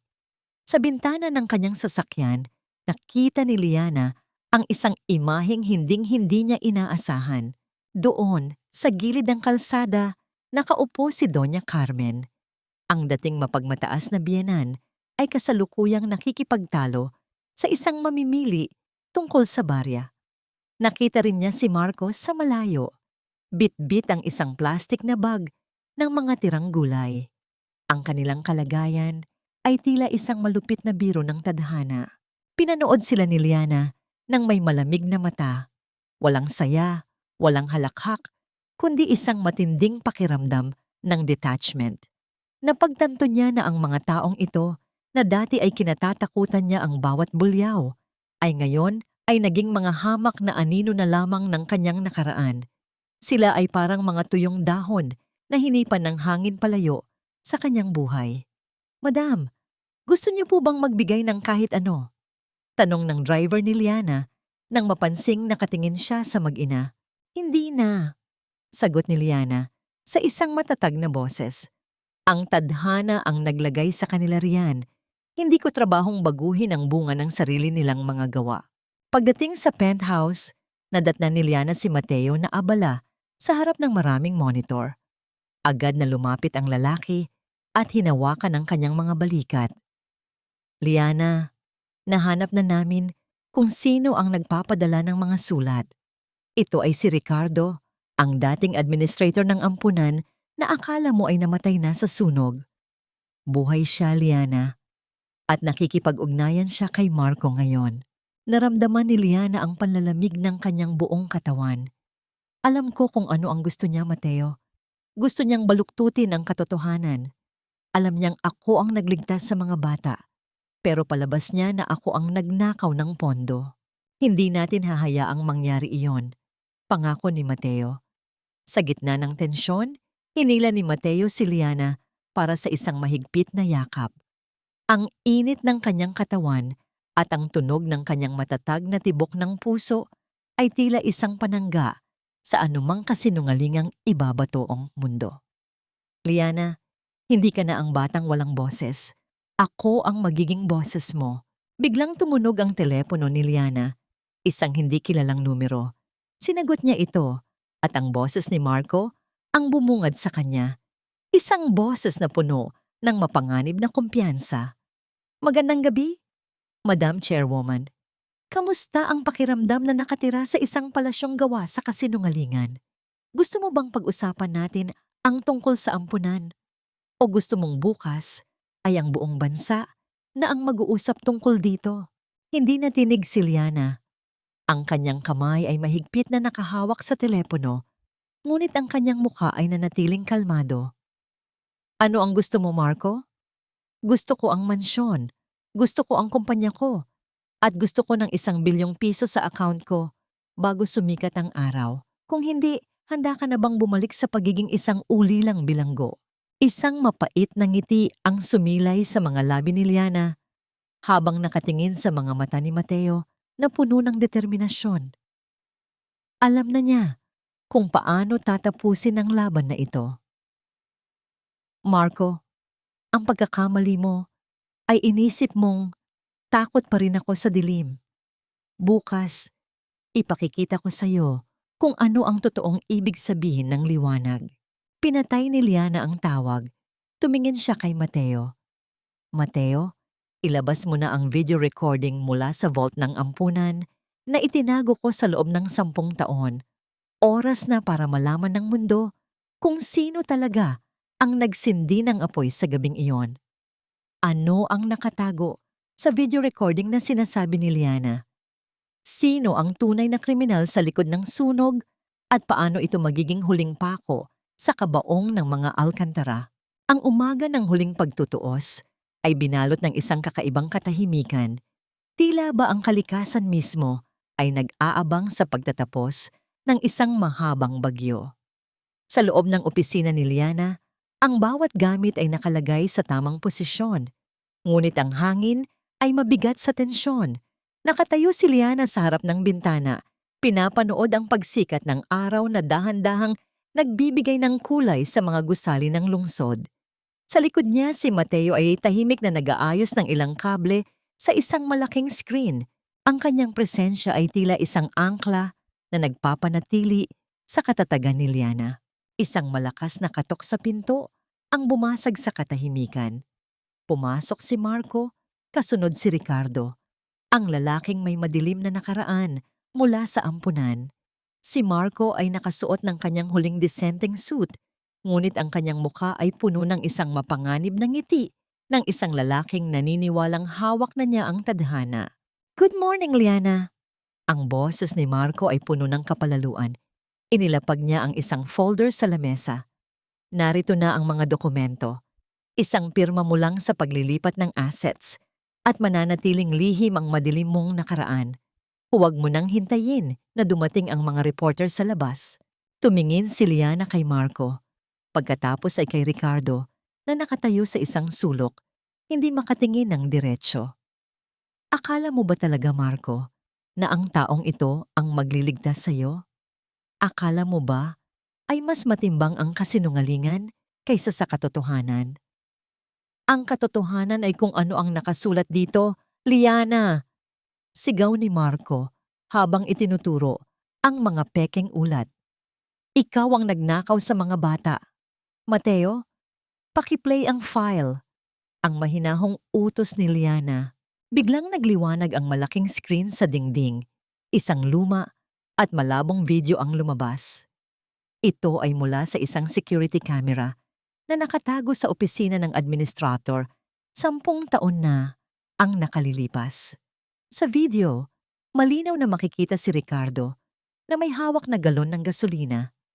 Nakita siya ng lahat habang dahan-dahan niyang ibinubuhos ang likido sa paligid ng gusali at sinisindihan ang isang posporo. Makikita rin sa dulo ng video si Liana, isang batang babae na tumatakbo sa gitna ng apoy. Pasan-pasan ang dalawang bata habang sumisigaw para sa tulong. Namutla si Marco. Ang folder na hawak niya ay dahan-dahang nalaglag sa sahig. Ang mga papel ay nagkalat na tila mga tuyong dahon. Si Ricardo naman ay nanghina ang mga tuhod at napasandal sa pader. Ang kanyang lihim ay tuluyan ng nabuksan. Itinago ko ang video na ito, Marco, dahil alam kong darating ang araw na susubukan ni Ricardo na baluktutin ang kwento. Wika ni Liana, ang kanyang boses ay puno ng kapangyarihan, ngunit walang halong galit. Ngunit hindi ko akalain na ang sarili kong asawa ang gagamit nito laban sa akin. Pinatunayan mo lang na mas masama ka pa sa taong sumunog sa tahanan ko. Ang tunog ng mga sirena ng pulis ay dahan-dahang umalingaw-ngaw mula sa ibaba ng gusali, papalapit ng papalapit, hanggang sa mapuno ang paligid ng ingay ng katarungan. Pumasok ang mga awtoridad sa silid. Walang nagawa si Ricardo, kundi ang magpaubaya habang inilalagay ang mga posas sa kanyang mga kamay. Si Marco naman ay naiwan doon, nakatitig sa screen kung saan makikita ang kabayanihan ng asawang tinangka niyang sirain. Liana, patawarin mo ako. Ang tanging lumabas sa bibig ni Marco, ang kanyang boses ay parang isang bulong sa hangin. Ang pagpapatawad ay hindi para sa iyo, Marco. Para ito sa sarili ko, upang hindi na ako muling gapusin ng alaala niyo. Sagot ni Liana. Mateo, pakihatid sila sa labas. Nang makaalis na ang lahat, binalot ng isang malalim na katahimikan ang opisina. Napaupo si Liana sa kanyang upuan. Ang kanyang mga balikat ay dahan-dahang bumaba mula sa matagal na pagkakakarga ng bigat. Lumapit si Mateo at banayad na hinawakan ng kanyang kamay. Walang salitang binigkas, ngunit ang init ng palad ni Mateo ay sapat na upang sabihin kay Liana na tapos na ang lahat. Paglipas ng ilang linggo, isang malaking selebrasyon ang ginanap sa isang probinsya, isang tradisyonal na fiesta na pinunduhan ni Liana para sa muling pagbubukas ng isang bagong center para sa mga ulila. Ang amoy ng masarap na pagkain ay humahalo sa halimuyak ng mga bulaklak sa paligid. Ang tunog ng mga tawanan ng mga bata at ang ingay ng mga taong nagsasaya ay tila isang gamot na tuluyang nagpahilom sa puso ni Liana. Nakatayo si Liana sa ilalim ng isang dambuhalang puno ng mangga. Pinapanood ang mga bata na naglalaro. Dumating si Mateo. Dala ang 2 baso ng sariwang buko juice. Inabutan niya si Liana at nanatili sa tabi nito. Handa ka na ba para sa bagong simula, Liana? Tanong ni Mateo habang nakatingin sa malayo. Tumingin si Liana sa mga bituin na nagsisimulang magpakita sa langit. Sa unang pagkakataon sa buhay ko, Mateo, Hindi ko na nararamdaman ang bigat ng bukas. Nararamdaman ko na ang tunay na liwanag. Dahan-dahang inilapit ni Mateo ang kanyang mukha kay Liana. Sa ilalim ng banayad na liwanag ng mga bituin, naramdaman ni Liana ang init ng hininga ni Mateo sa kanyang pisngi. Isang matamis at payapang kilig ang bumalot sa kanila. Isang pag-ibig na hindi nakabatay sa sakripisyo ng isa, kundi sa pagkakapantay at respeto ng dalawa. Niyakap ni Mateo si Liana ng mahigpit at sa pagkakataong yon, alam ni Liana na nahanap na niya ang kanyang tunay na tahanan. Umusad ang gabi nang may pag-asa. Wala na ang amoy ng kusina, wala na ang dilim ng nakaraan. Tanging ang liwanag ng isang bagong pag-ibig ang natitira upang tanglawan ang kanilang daan patungo sa bukas. Isang taon ang mabilis na lumipas mula nang ang bagyo sa buhay ni Liana ay tuluyang humupa.